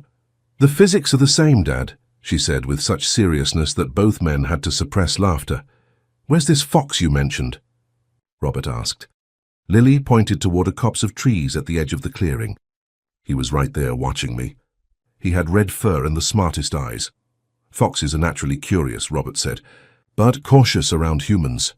Like you, Lily said matter-of-factly. Like me? You watch people like you're figuring them out, but you don't get too close usually. Except now you do sometimes. The observation, delivered with childish directness, caught Robert off guard. Had he been so transparent, or was Lily simply exceptionally perceptive? I think you're good for him, Pumpkin, Jack said with a small smile. You don't let him hide behind his CEO persona. What's a persona? The face we show to the world, Robert explained. Sometimes different from who we really are. Lily considered this, her expression serious. That sounds complicated. Why not just be who you are all the time? An excellent question, Robert admitted. One I've been asking myself lately. The days leading up to their departure took on a bittersweet quality. Lily insisted on visiting all her favorite spots around the property. The lake, the small cave she'd discovered on a hillside, the meadow where they'd spotted deer. Robert found himself accompanying them on these farewell tours, viewing the landscape through Lily's eyes, not as property or assets, but as a living environment filled with wonder. Meanwhile, the framework for the educational initiative took shape. Robert conducted video conferences with the Chandler Foundation's executive director, educational consultants, and legal advisors. The program would identify 50 children initially, across 5 cities including Seattle, providing comprehensive support through high school and college. Jack's role was defined and formalized, a position that utilized his military background, people skills, and personal experience navigating systems not designed for families like his. The salary was generous but not extravagant. The responsibilities substantial enough to be clearly distinguished from charity. On their final evening in Montana, a package arrived by courier, formal employment contracts for Jack, along with documents establishing the Chandler Educational Initiative and preliminary materials for Lily's assessment and placement. "Everything appears to be in order," Jack said after reviewing the contracts carefully, "though I still have concerns about how this affects Lily. Moving schools mid-year, adjusting to a new environment. The program includes transition support, counselors experienced in helping gifted children adapt to new educational settings," Robert assured him. "And implementation can be gradual. Nothing happens overnight." Jack nodded, then signed the contracts with the deliberate care he brought to all decisions involving Lily's welfare. "To new beginnings," Robert said, offering his hand. "And to whatever comes next," Jack replied, accepting the handshake. Later, as Robert packed his belongings for the return to San Francisco, he paused at the window. The night was clear, stars brilliant against the black sky, the snow-covered landscape ghostly in the moonlight. The month in Montana had changed him in ways he was still discovering, subtle shifts in perspective, priorities, purpose. His phone rang. "Alexander. Dad, just checking on your return plans. I'll be in San Francisco next weekend. Thought we might have dinner?" "I'd like that," Robert said, surprised by the initiative. Their relationship had evolved into occasional formal meals, scheduled weeks in advance, both of them performing the roles of father and son, without the underlying connection those terms implied. "Good. And Dad? I've been following the news about this educational initiative you're launching. It sounds different from your usual projects." "It is. In a good way, I think." Mom said the same thing. The comment warmed something in Robert that had been cold for too long. "I'm looking forward to telling you more about it. There's someone I'd like you to meet, actually. A remarkable little girl and her father who've shifted my perspective recently." "Now I'm intrigued," Alexander said, genuine curiosity in his voice. "This sounds like a story worth hearing." "It is. One I'm still figuring out how to tell." After they hung up, Robert continued packing with a strange sense of standing at a threshold. Behind him lay the familiar path, the corporate titan focused on market dominance and wealth accumulation. Before him stretched something less defined but potentially more meaningful, a life where success was measured in more than stock prices and acquisitions. The transition wouldn't be simple. The board would resist changes in priority. Shareholders would question initiatives that didn't immediately serve the bottom line. His carefully cultivated image as the ruthlessly efficient CEO would require recalibration. Yet for the first time in decades, Robert felt genuinely energized by the challenges ahead. The complexity of integrating his evolving priorities with his existing responsibilities would demand creativity, strategic thinking, and the courage to chart an unexpected course. As he closed his suitcase, Robert realized he was smiling again, an expression that was becoming less foreign to his features. Tomorrow they would return to Seattle, and he would continue to San Francisco. The interlude in Montana would end, but its impact would continue to unfold in ways none of them could yet fully comprehend.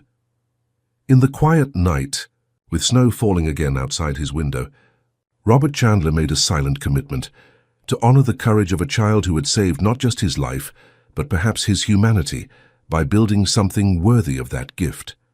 Not merely a program or initiative, but a fundamental recalibration of purpose that might, in time, become his most significant legacy. The return to San Francisco brought Robert back to the gleaming glass tower that bore his name. But the man who stepped from the private elevator into the executive suite was subtly different from the one who had departed months earlier. The changes weren't immediately visible. He still wore impeccably tailored suits, still commanded rooms with his presence, still made decisions with characteristic precision. But those who knew him best noticed the shifts. "You seem different," Vanessa observed during their first in-person meeting, studying him with the careful assessment that had made her an invaluable chief of staff. "More present somehow." Near-death experiences tend to provide perspective, Robert replied, scanning the quarterly reports she'd prepared. It's more than that. She hesitated, then added, the board is concerned about this educational initiative. The timing, the scale, the lack of clear ROI. The board is welcome to review the proposal in full before our meeting tomorrow. The business case is sound. This isn't just about business, is it? It's about the girl. Robert set down the report. Lily Miller is the catalyst, yes. She revealed a blind spot in my thinking and potentially in our corporate strategy. We've been mining the same talent pools, the same universities, the same backgrounds. What innovation are we missing by ignoring minds like hers? Vanessa didn't look convinced. Noble sentiments, but Harrison and the financial committee will want numbers, not philosophy.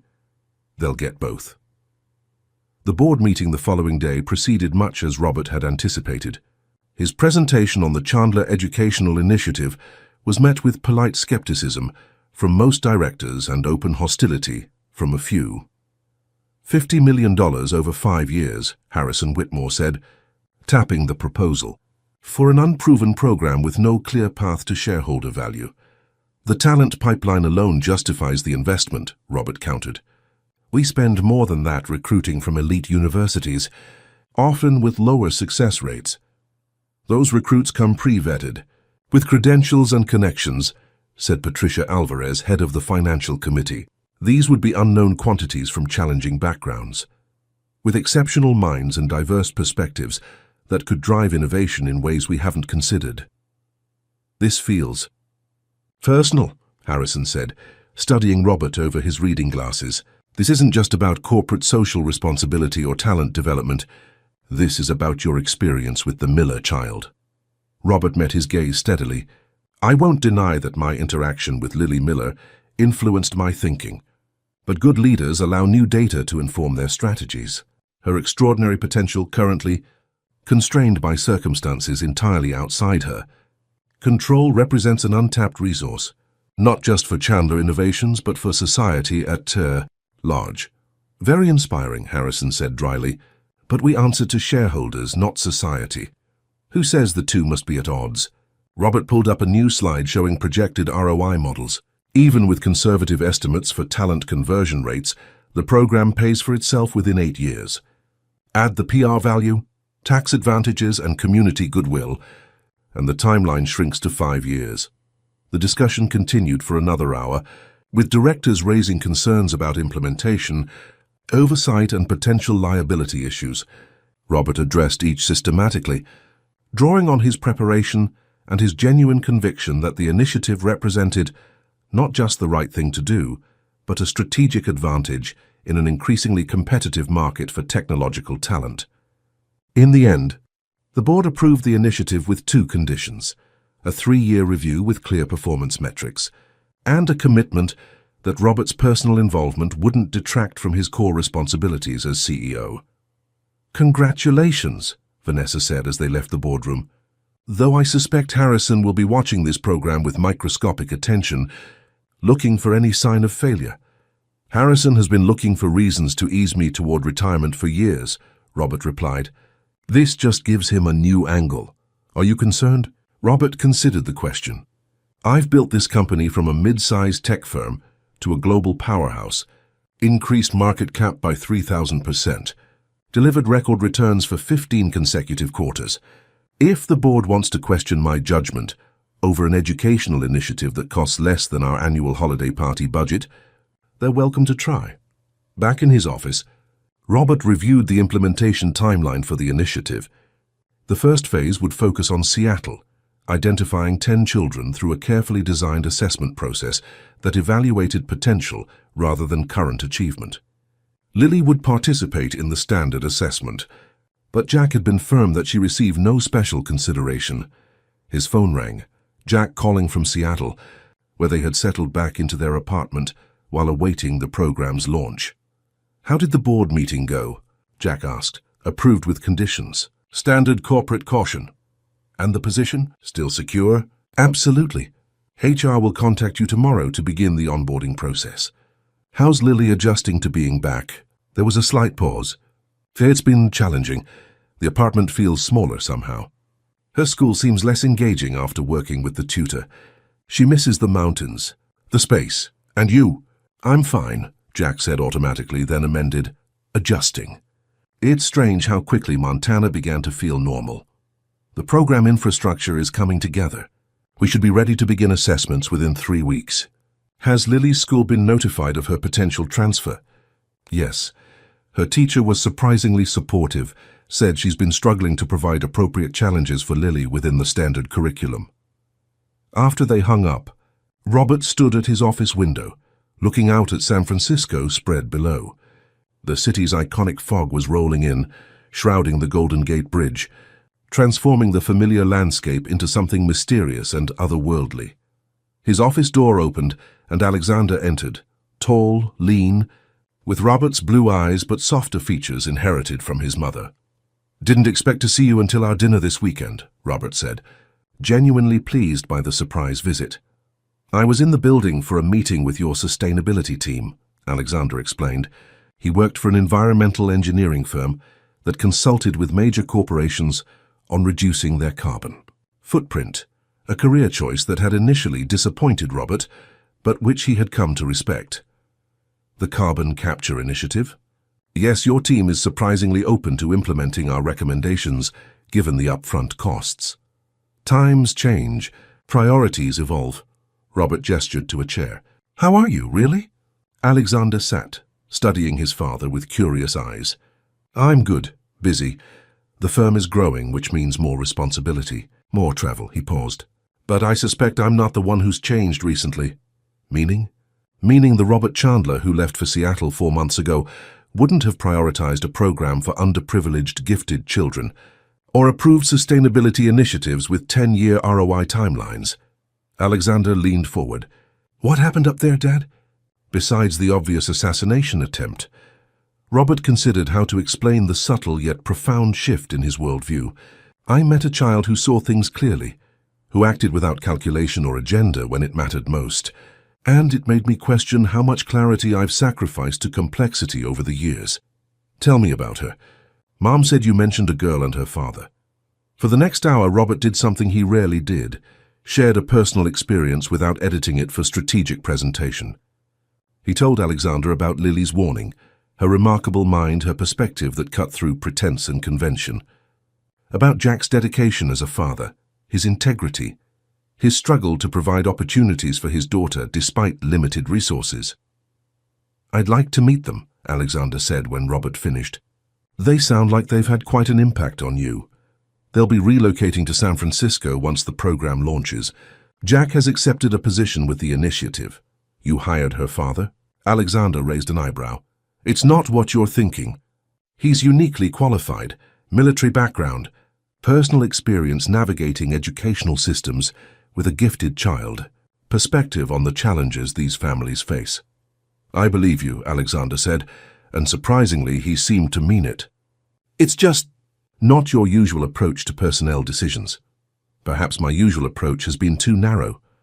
Their conversation continued, touching on Alexander's work, his relationship with a marine biologist he'd been dating for several months, plans for the upcoming holidays.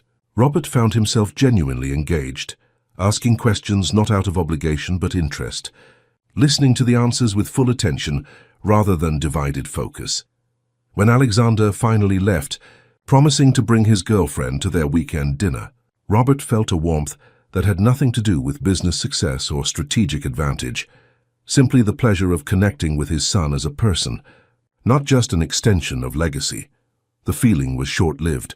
Minutes after Alexander's departure, Vanessa entered with a concerned expression. "Lawrence Reynolds is requesting a meeting. Says it's urgent and personal." Robert frowned. Reynolds was his chief competitor in the quantum computing space, their rivalry legendary in tech circles. They maintained cordial public relations, but rarely sought direct interaction outside industry events. "Did he say what it's about?" "Only that it concerns recent events, and he prefers to discuss it privately." "Schedule it for tomorrow morning, my office, not neutral ground, and have security perform an enhanced screening." The next morning, Lawrence Reynolds arrived precisely on time, passing through security with the practiced ease of someone accustomed to corporate protocols. In his mid-60s, with silver hair and aristocratic features, Reynolds projected an old-money confidence that contrasted with Robert's self-made intensity. "Robert," he said, extending his hand, "thank you for seeing me on short notice. Lawrence, you said it was urgent." Robert gestured to the sitting area rather than the more formal conference table. Reynolds settled into a chair, declining offers of coffee or water. "I'll come straight to the point. The German operatives involved in the attempt on your life were previously employed by a security firm that has done contract work for Reynolds Quantum. This connection is tenuous but exists. I'm aware of the connection. The FBI briefed me. Then you're also aware that the investigation has found no evidence linking my company to the assassination attempt. The investigation is ongoing." Reynolds leaned forward. "Robert, we've been competitors for 20 years. We've fought for contracts, talents, market share. I've called you many things, some of them uncomplimentary, but I have never and would never sanction violence against you or anyone else." Robert studied the older man, evaluating the sincerity in his expression. "Why tell me this in person? Your lawyers have already made formal statements to investigators. Because this goes beyond legal liability. This is about reputation, mine and my company's, and about something more fundamental." Reynolds met his gaze directly. "I didn't try to have you killed, Robert. That's not how I do business. That's not who I am." The directness of the statement, delivered without the typical corporate hedging or lawyer-approved phrasing, carried weight. Robert had known Reynolds for decades, respected him as a formidable opponent, even while working to outmaneuver him at every turn. "I believe you," Robert said finally, "though I'm curious why my survival matters enough to warrant this personal visit." A hint of the old competitive spark flashed in Reynolds' eyes. "Don't mistake this for sentiment. The quantum computing breakthrough you announced at the summit, it's significant. Revolutionary, potentially. I'd rather compete with you fairly for its applications than face accusations of criminal conspiracy. Practical as always, Lawrence. We built this industry together, Robert. Rivals, yes, but with a certain understanding, certain boundaries." Reynolds stood. "Besides, I've heard rumors about this educational initiative you're launching. Seems I might need to develop my own talent pipeline if I want to keep pace." After Reynolds departed, Robert remained in his office contemplating the conversation. The tech world was ruthless, competitive to the point of cruelty sometimes, but it operated according to its own unwritten code. Reynolds' visit had been as much about reaffirming that code as clearing his name. The rest of the week brought a flurry of activity as the Chandler Educational Initiative moved from concept to implementation. Offices were secured in Seattle and San Francisco. Educational consultants and psychologists hired to develop assessment protocols. Partnerships established with universities and research institutions. Through it all, Robert maintained daily contact with Jack and Lily, whose relocation to San Francisco was scheduled for the following month. Lily had completed preliminary assessments with extraordinary results, qualifying her for the program by objective standards that Jack found reassuring. "The schools they're suggesting," Jack said during one call, audible wonder in his voice. "These are places I couldn't even dream of affording. The program covers everything: tuition, materials, enrichment activities. There are no financial barriers to participation. It still feels impossible, like I'm waiting for the catch. The only catch is that Lily will be expected to work hard, to develop her gifts to their fullest potential." "That's never been an issue," Jack said with a hint of pride. "If anything, I've had to remind her to take breaks, to just be a kid sometimes." In the background, Robert could hear Lily asking questions about their new home in San Francisco, her excitement palpable even through the phone. "She can't wait," Jack said. "Keeps talking about showing you her new robot design. Apparently it's going to revolutionize quantum computing, or deep-sea exploration, or possibly both." I can't quite keep up with the technical details. Robert found himself smiling. "Tell her I'm looking forward to reviewing the schematics." As he ended the call, Robert became aware of Vanessa standing in his doorway, an unusual hesitation in her posture. "What is it?" "Harrison has called an executive committee meeting for tomorrow morning. Members only, no staff. Topic, unspecified. But I've heard rumors, Robert. Concerns about your focus, your priorities since returning from Montana. Meaning?" meaning there's talk about succession planning, about whether it might be time to consider transitioning to a chairman role while bringing in new leadership for day-to-day operations. The information should have angered him, would have just months ago. Instead, Robert felt a strange calm as he considered the implications. "Thank you for the warning. I'll be prepared." After Vanessa left, Robert turned to his computer, pulling up the company's leadership structure, succession plans, financial projections. If Harrison and his allies were planning a power play, they would come armed with data, showing some perceived degradation in performance, some metric that could justify suggesting a transition. But the numbers told a different story. Since Robert's return, stock performance had strengthened. The Morgan acquisition was exceeding integration targets, and the quantum computing patents had positioned Chandler Innovations at the forefront of the industry's next evolutionary leap. There was no rational business case for a leadership change, which meant the move was personal, political, an attempt to capitalize on perceived vulnerability following the assassination attempt and Robert's subsequent shift in priorities. That night, in his penthouse overlooking the bay, Robert reviewed his options. He could counterattack, using his substantial voting bloc and long-standing board relationships to shut down Harrison's initiative before it gained traction. He could negotiate, offering concessions on other matters to maintain his position. Or he could consider whether Harrison's concerns, though politically motivated, might contain a kernel of truth worth examining. Had his priorities shifted enough that the company might indeed be better served by new leadership? Was his growing investment in the educational initiative distracting him from the core responsibilities of running a global technology corporation? The Robert Chandler of 6 months ago would have dismissed these questions as irrelevant, viewing any challenge to his leadership as a threat to be neutralized. But the events in Seattle, the month in Montana, the relationships with Jack and Lily, all had created space for reflection that hadn't existed before. As dawn broke over San Francisco, Robert made his decision. He would attend Harrison's meeting, not as the defensive CEO protecting his position, but as the founder and largest shareholder evaluating what leadership structure would best serve the company's future. It was a subtle but crucial distinction, one that positioned him as the architect of whatever change might come, not its victim. The executive committee meeting began exactly as Robert had anticipated, with Harrison presenting concerns about focus and strategic continuity following the traumatic events in Seattle. "No one questions your contributions to this company, Robert," Harrison said, his tone carefully calibrated to suggest respect while advancing his agenda.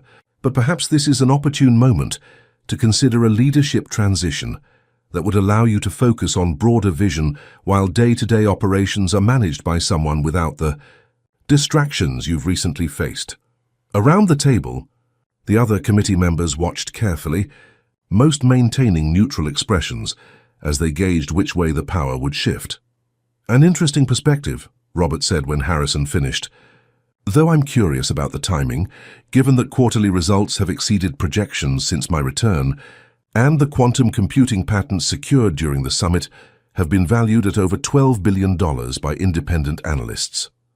Harrison shifted slightly. "This isn't about current performance. It's about future focus and stability."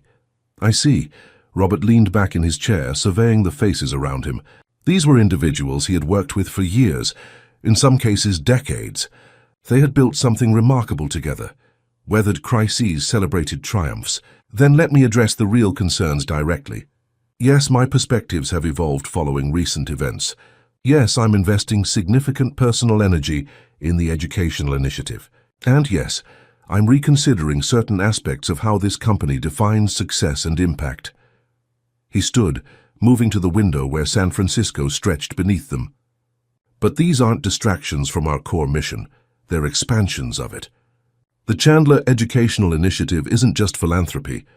It's strategic talent development with a 20-year horizon.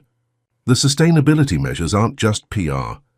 They're essential adaptations to changing market and regulatory environments." Turning back to the table, Robert continued, "That said, Harrison raises valid questions about leadership structure. As founder and largest shareholder, I have a responsibility to ensure this company, has the right leadership at every stage of its evolution.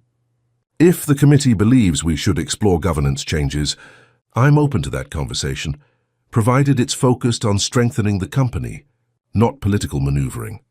The directness of his response created momentary silence around the table. Harrison, clearly prepared for defense or hostility, seemed unsure how to respond to Robert's measured consideration of the very idea he had raised as a threat. Perhaps, Robert continued into the silence, we should commission an independent governance review, evaluate our structure against industry best practices, consider whether our current leadership model optimally serves our strategic objectives for the next decade. Diana Chen, who had remained silent until now, nodded slowly. A systematic approach makes sense. Any changes should be based on analysis, not reaction to recent events. Agreed, said Michael Okafor, the committee's newest member. Though I would note that Robert's leadership during the assassination crisis and subsequent return has demonstrated remarkable stability. The market response has been consistently positive. The conversation shifted, moving from Harrison's implied challenge to a more productive discussion of governance models and succession planning, legitimate topics for any mature corporation, but now framed as strategic planning rather than a power play. By the meeting's end, a plan had been established for a comprehensive governance review, with results to be presented to the full board in 3 months. Harrison had neither won nor lost, but found his challenge transformed into a process he couldn't easily control or manipulate. As the committee members filed out, Harrison lingered behind. Neatly done, Robert. I expected defensiveness, not strategic redirection. We've known each other too long for games, Harrison. If you have concerns about my leadership, raise them directly. The older man studied him. It's not your competence I question. It's your focus. This obsession with the Miller girl and her father, it's changing you. Perhaps for the better.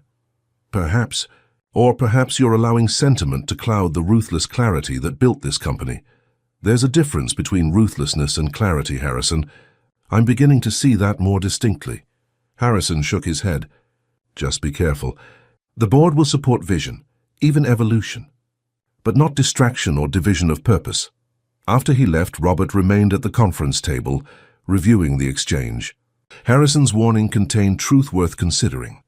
Balance would be essential, integrating his evolving priorities with the responsibilities he still held to shareholders, employees, and the company's mission. His phone chimed with a text message from Jack. Lily's school placement confirmed, starting next month at the Westlake Academy for gifted students. She's over the moon, literally building a model of the lunar surface to celebrate.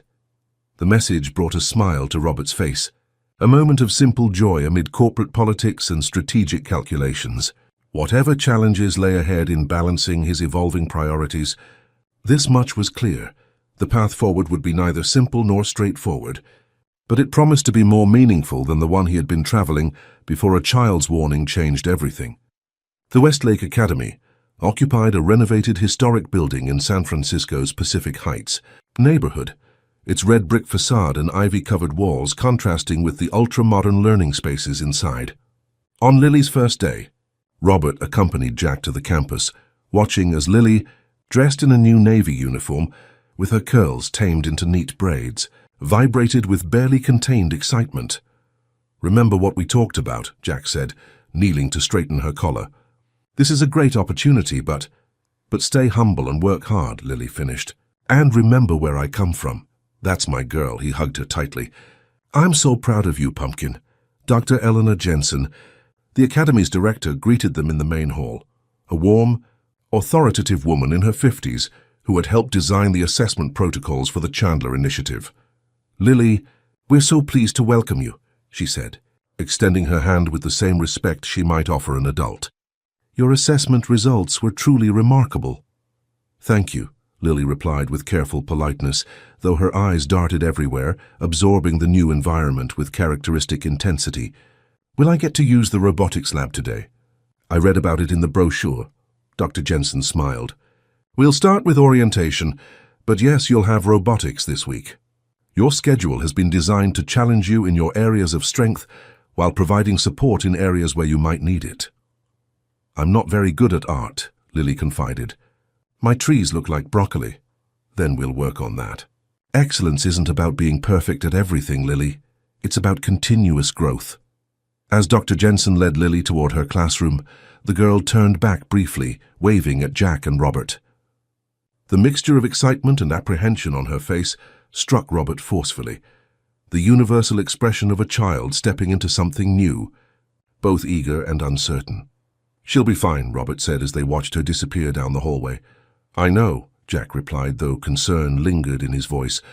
"It's just a big change. From a public school where she was hiding her abilities to avoid standing out, to a place where she's expected to shine. Children are remarkably adaptable, more so than adults usually." Jack glanced at his watch. "I should get to the office. First day for both of us." The Chandler Initiative's headquarters occupied a renovated warehouse in Soma, its industrial bones preserved but transformed into an airy, collaborative workspace. Jack's office, modest but with a view of the Bay Bridge, reflected his new role coordinating veteran outreach and family support services. "Nervous?" Robert asked as they rode the elevator. "Terrified," Jack admitted with a half-smile. "It's been years since I wore anything resembling business attire." Sarah used, "To tie my ties for formal military functions. You'll adapt. Like Lily. Let's hope." As they stepped from the elevator, the initiative staff stood waiting. Educators, psychologists, program coordinators, many of them veterans themselves, selected for their understanding of the challenges facing families like the Millers. "Team, this is Jack Miller, our new Director of Family and Veteran Services," announced Maria Espinosa, the initiative's executive director. "Jack brings a unique perspective as both a Special Forces veteran and the parent of a gifted child in our program." Jack stepped forward, his military bearing evident despite his discomfort with the attention. "Thank you for the welcome. I'm here to learn as much as to contribute. My goal is to ensure that families like mine have the support they need to navigate what can be a challenging transition, not just for the children, but for everyone involved," Robert observed from the background, noting the immediate respect Jack commanded, not from his connection to Robert, but from his authentic understanding of the mission.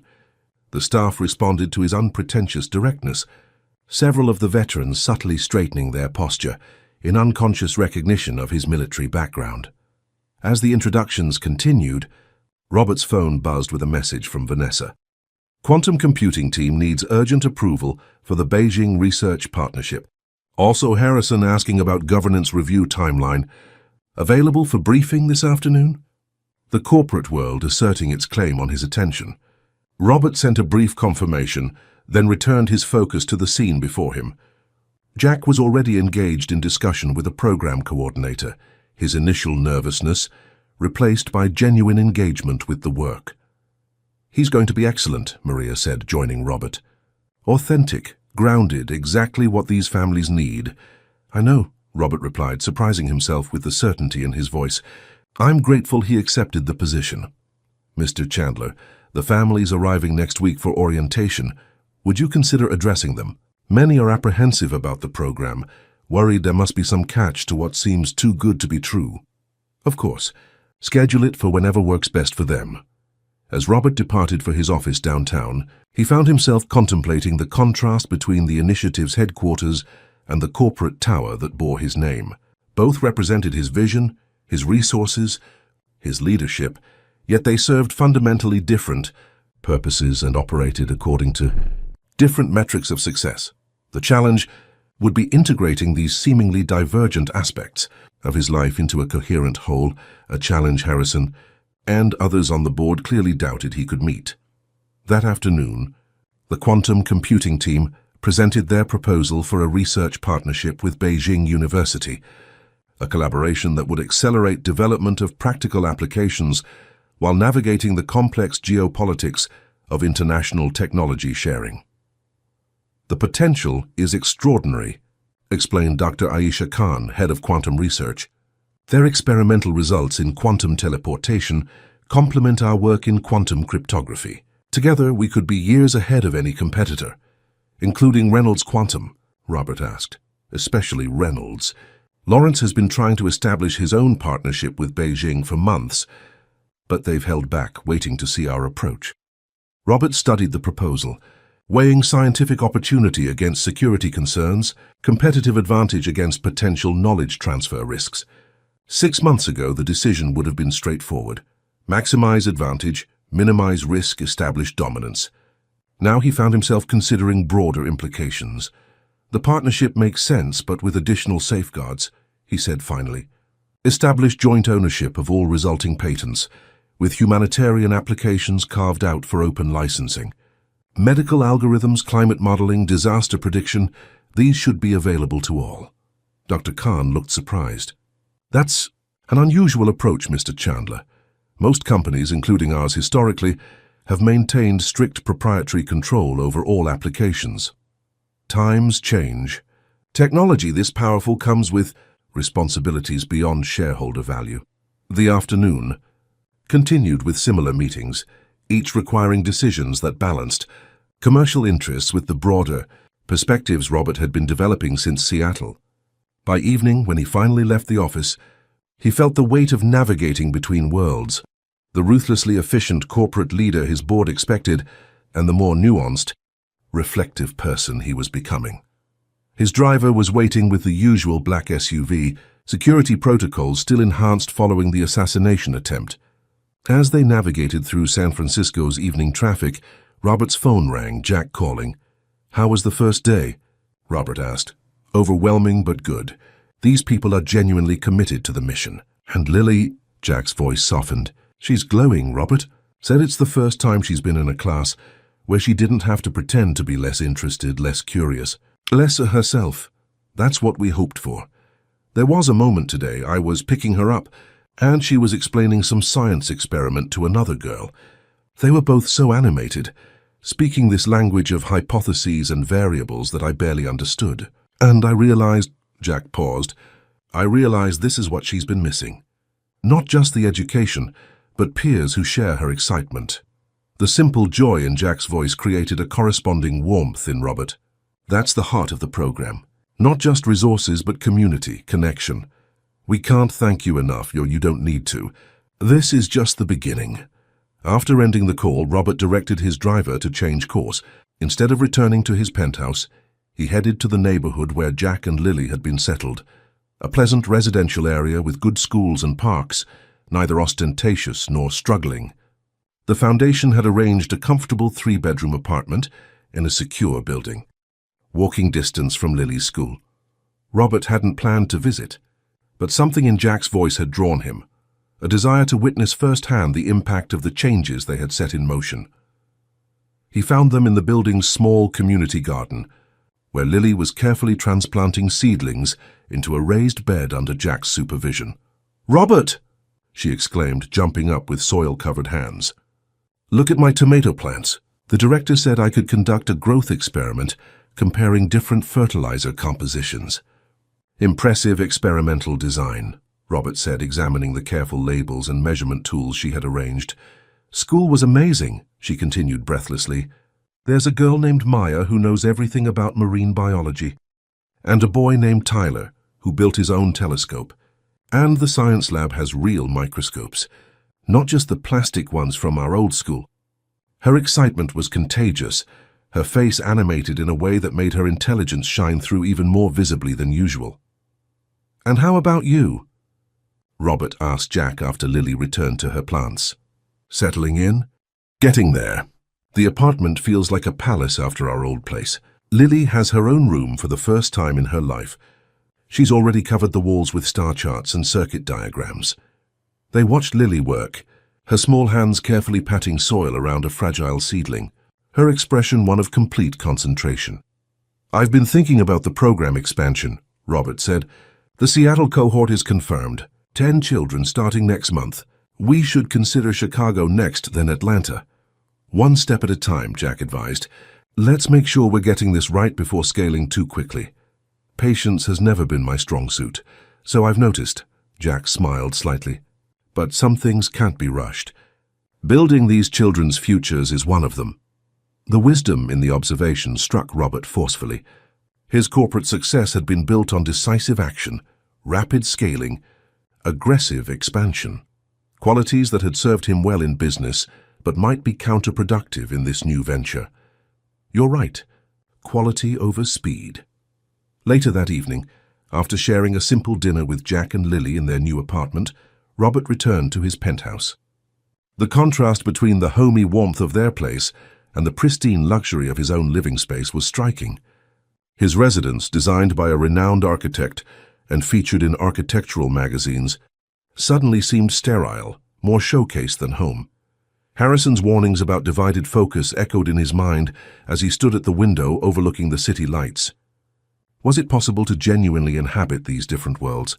Corporate titan and education reformer, strategic businessman and emerging humanist. The question lingered as he prepared for bed, interrupted by a call from Alexander. "Dad, have you seen the Wall Street Journal piece about the initiative?" "Not yet. Good or bad?" "Mixed. They're calling it Chandler's Redemption Project, suggesting it's a response to criticism about your business practices over the years. But they're also acknowledging its potential impact. Predictable angle." "There's more," Alexander continued. "They've dug into Jack Miller's background, his military service, his wife's death from cancer, the financial struggles afterward. Nothing invasive, but they're framing it as a fortuitous connection between power and need." Robert frowned. "Jack won't appreciate the publicity. He's intensely private about Lily." "That's the thing, Dad. They don't mention Lily by name. They refer to Miller's gifted child, but respect the family's privacy. I think someone at the paper is being deliberately careful." After they hung up, Robert located the article online. The reporting was factual, but framed within a narrative of personal transformation following a near-death experience, a simplification of the complex evolution he'd experienced, but not entirely inaccurate. The next morning brought a different perspective on the article. Harrison called as Robert was en route to the office. "This profile makes you look soft, Robert. Sentimental. Is that the image you want to project to competitors? To the market?" "The market responded with a 2-point gain this morning, Harrison. Apparently sentiment hasn't damaged shareholder value. Not yet. But perception matters in our industry. This narrative about personal transformation, about shifting priorities, it raises questions about your commitment to the core business. My commitment is reflected in results, not perception. Results are trailing indicators. Perception predicts future performance." After ending the call, Robert reflected on Harrison's concern. There was truth in it. The tech industry valued a certain ruthless clarity, a single-minded focus on domination and growth. His evolving approach represented a departure from that ethos, one that would naturally generate resistance. The question was whether that resistance reflected genuine strategic concerns or simply discomfort with change, with the challenge to assumptions that had governed the industry for decades. That evening, Robert had dinner with Alexander and his girlfriend, Mei Lin, a marine biologist whose intelligence and quiet confidence immediately impressed him. "Your educational initiative is fascinating," Mei said during the meal, "especially the focus on identifying potential rather than achievement. So much talent is lost because conventional metrics miss non-traditional forms of intelligence." "Exactly," Robert agreed. "The traditional paths, elite private schools, Ivy League universities, prestigious internships, create a closed system that recycles privilege rather than cultivating diverse talent." "This sounds like my son," Alexander said with a smile. "Not my father, the corporate raider." "People evolve," May observed, "often in response to unexpected connections." The conversation shifted to her research on coral reef restoration, then to Alexander's work on carbon capture technologies. Throughout, Robert found himself fully present in a way that had once been rare in his personal interactions, genuinely interested, engaged with the people, rather than mentally reviewing business concerns or strategic plans. As they were leaving the restaurant, Alexander hung back, letting May walk ahead to the car. "Dad, I wanted to say, I'm proud of what you're doing with the initiative.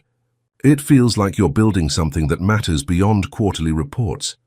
The simple statement, delivered without fanfare, affected Robert more deeply than he expected. "Thank you. That means a great deal coming from you. Mom feels the same way. She said it reminds her of the man she married, before Chandler Innovations consumed everything." The observation lingered as Robert returned to his penthouse. Had success narrowed him, reduced the multiplicity of his interests and connections to a single-minded focus on corporate achievement? Had the very qualities that built his empire simultaneously diminished him as a person? These reflections were interrupted by an urgent call from Vanessa. "Robert, we have a situation. Lawrence Reynolds just announced a major quantum computing breakthrough, an algorithm that could potentially leapfrog our current capabilities." Details? Still emerging.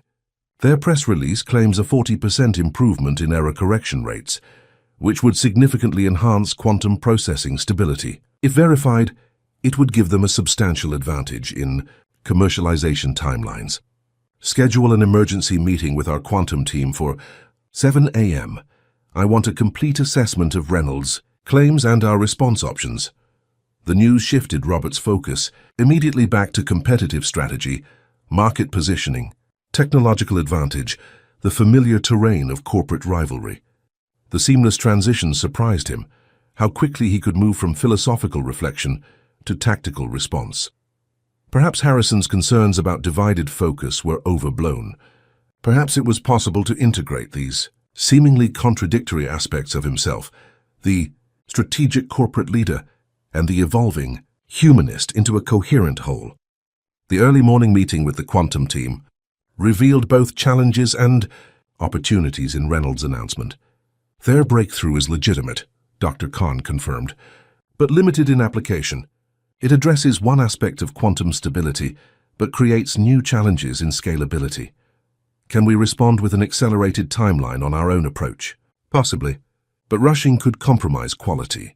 We need 3 more months of testing before announcing our full system." Robert considered the options.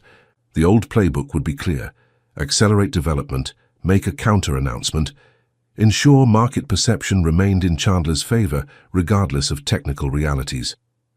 But that approach carried risks beyond market positioning, risks to scientific integrity, to the technology's ultimate effectiveness, to the people working under increased pressure. Continue with the original timeline, he decided finally.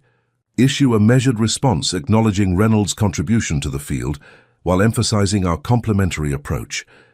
No acceleration, no compromise on quality. Dr. Kahn looked surprised. "That's not the response I expected, Mr. Chandler. The quantum computing race isn't a sprint, Dr. Kahn. It's a marathon with profound implications for humanity. I'd rather be right than first."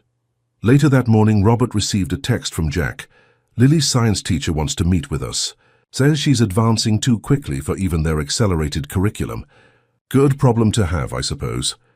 The message provided a timely reminder of what truly mattered amid corporate competitions and market maneuvering.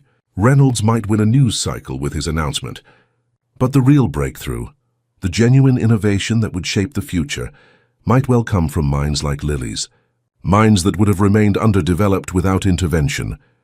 That afternoon, Robert joined Jack for the meeting with Dr. Reeves, Westlake Academy's science director, a distinguished physicist who had left academia to focus on gifted education. "Lily's aptitude for quantum concepts is extraordinary," Dr. Reeves explained. "She intuitively grasps principles that challenge graduate students. But our curriculum, advanced as it is, isn't designed for this level of acceleration." "What do you recommend?" Jack asked. "A hybrid approach. Core classes with her age group for social development, but special mentorship in physics and computer science.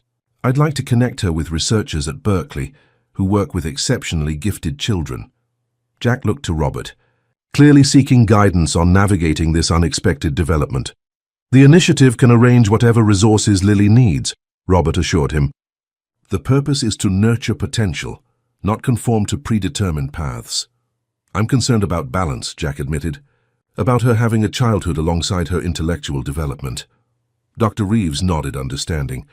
"A valid concern. We've seen many gifted children push too hard, too fast. But there's equal risk in constraint, in forcing minds like Lily's to operate below their natural capacity. The frustration can be damaging." "What does Lily want?" Robert asked. "She's asked for more advanced material," Dr. Reeves said, "but she's also 7 years old and eager to please. That's why parental guidance is crucial." As the meeting concluded, Jack and Robert walked through the campus grounds, watching students in navy uniforms moving between classes. "I never imagined these kinds of decisions," Jack said. "In our old life, the challenge was making rent and keeping food on the table.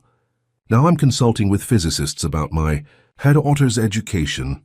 It's still about what's best for Lily. That hasn't changed."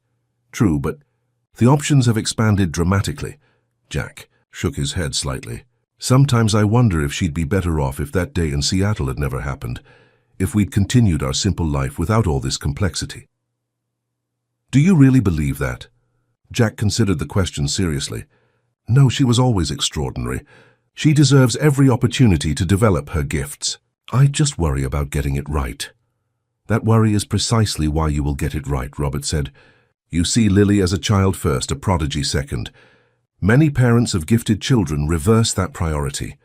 They paused at the edge of the school's garden, where students were engaged in a botany project, carefully measuring and recording plant growth under different conditions. What would Sarah think of all this?" Robert asked carefully, aware he was touching on a deeply personal subject. Jack's expression softened. "She'd be thrilled about the educational opportunities, concerned about balance, like me, amused by how far beyond my depth I often feel." He smiled slightly.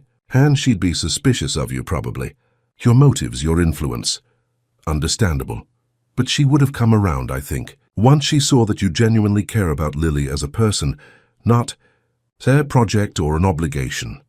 The assessment was more meaningful than Jack could know, a recognition that Robert's involvement had evolved beyond repayment of a debt into genuine connection with both father and daughter. As they left the campus, Robert's phone buzzed with a message from Vanessa. "Reynolds requesting another meeting. Says it's about potential collaboration rather than competition." Unusual. The quantum computing rivalry now seemed distant compared to the immediate human concerns he'd been addressing with Jack, yet both were part of his reality, aspects of a life that was becoming more complex, but also more integrated than he had initially believed possible. "I have to return to the office," he told Jack. "Corporate crisis management." "Go, we're fine. Lily and I are having dinner with some of the other initiative families tonight, building community, as Maria suggested." As they parted ways, Robert felt an unexpected sense of balance, not the divided focus Harrison had warned against, but a more nuanced engagement with different aspects of a life that was expanding beyond the narrow confines of corporate success. The potential meeting with Reynolds, once a central concern that would have commanded his complete attention, now took its place among other priorities, important but not all-consuming. The educational initiative, once a peripheral project, born of gratitude, had become central to his evolving sense of purpose. The integration wasn't perfect, the balance still precarious, but for the first time since the assassination attempt had disrupted his carefully ordered existence, Robert felt he was moving not between separate worlds, but within a single, more complex reality, one that accommodated both corporate strategy and human connection, competitive drive and compassionate purpose, the leader he had been, and the person he was becoming.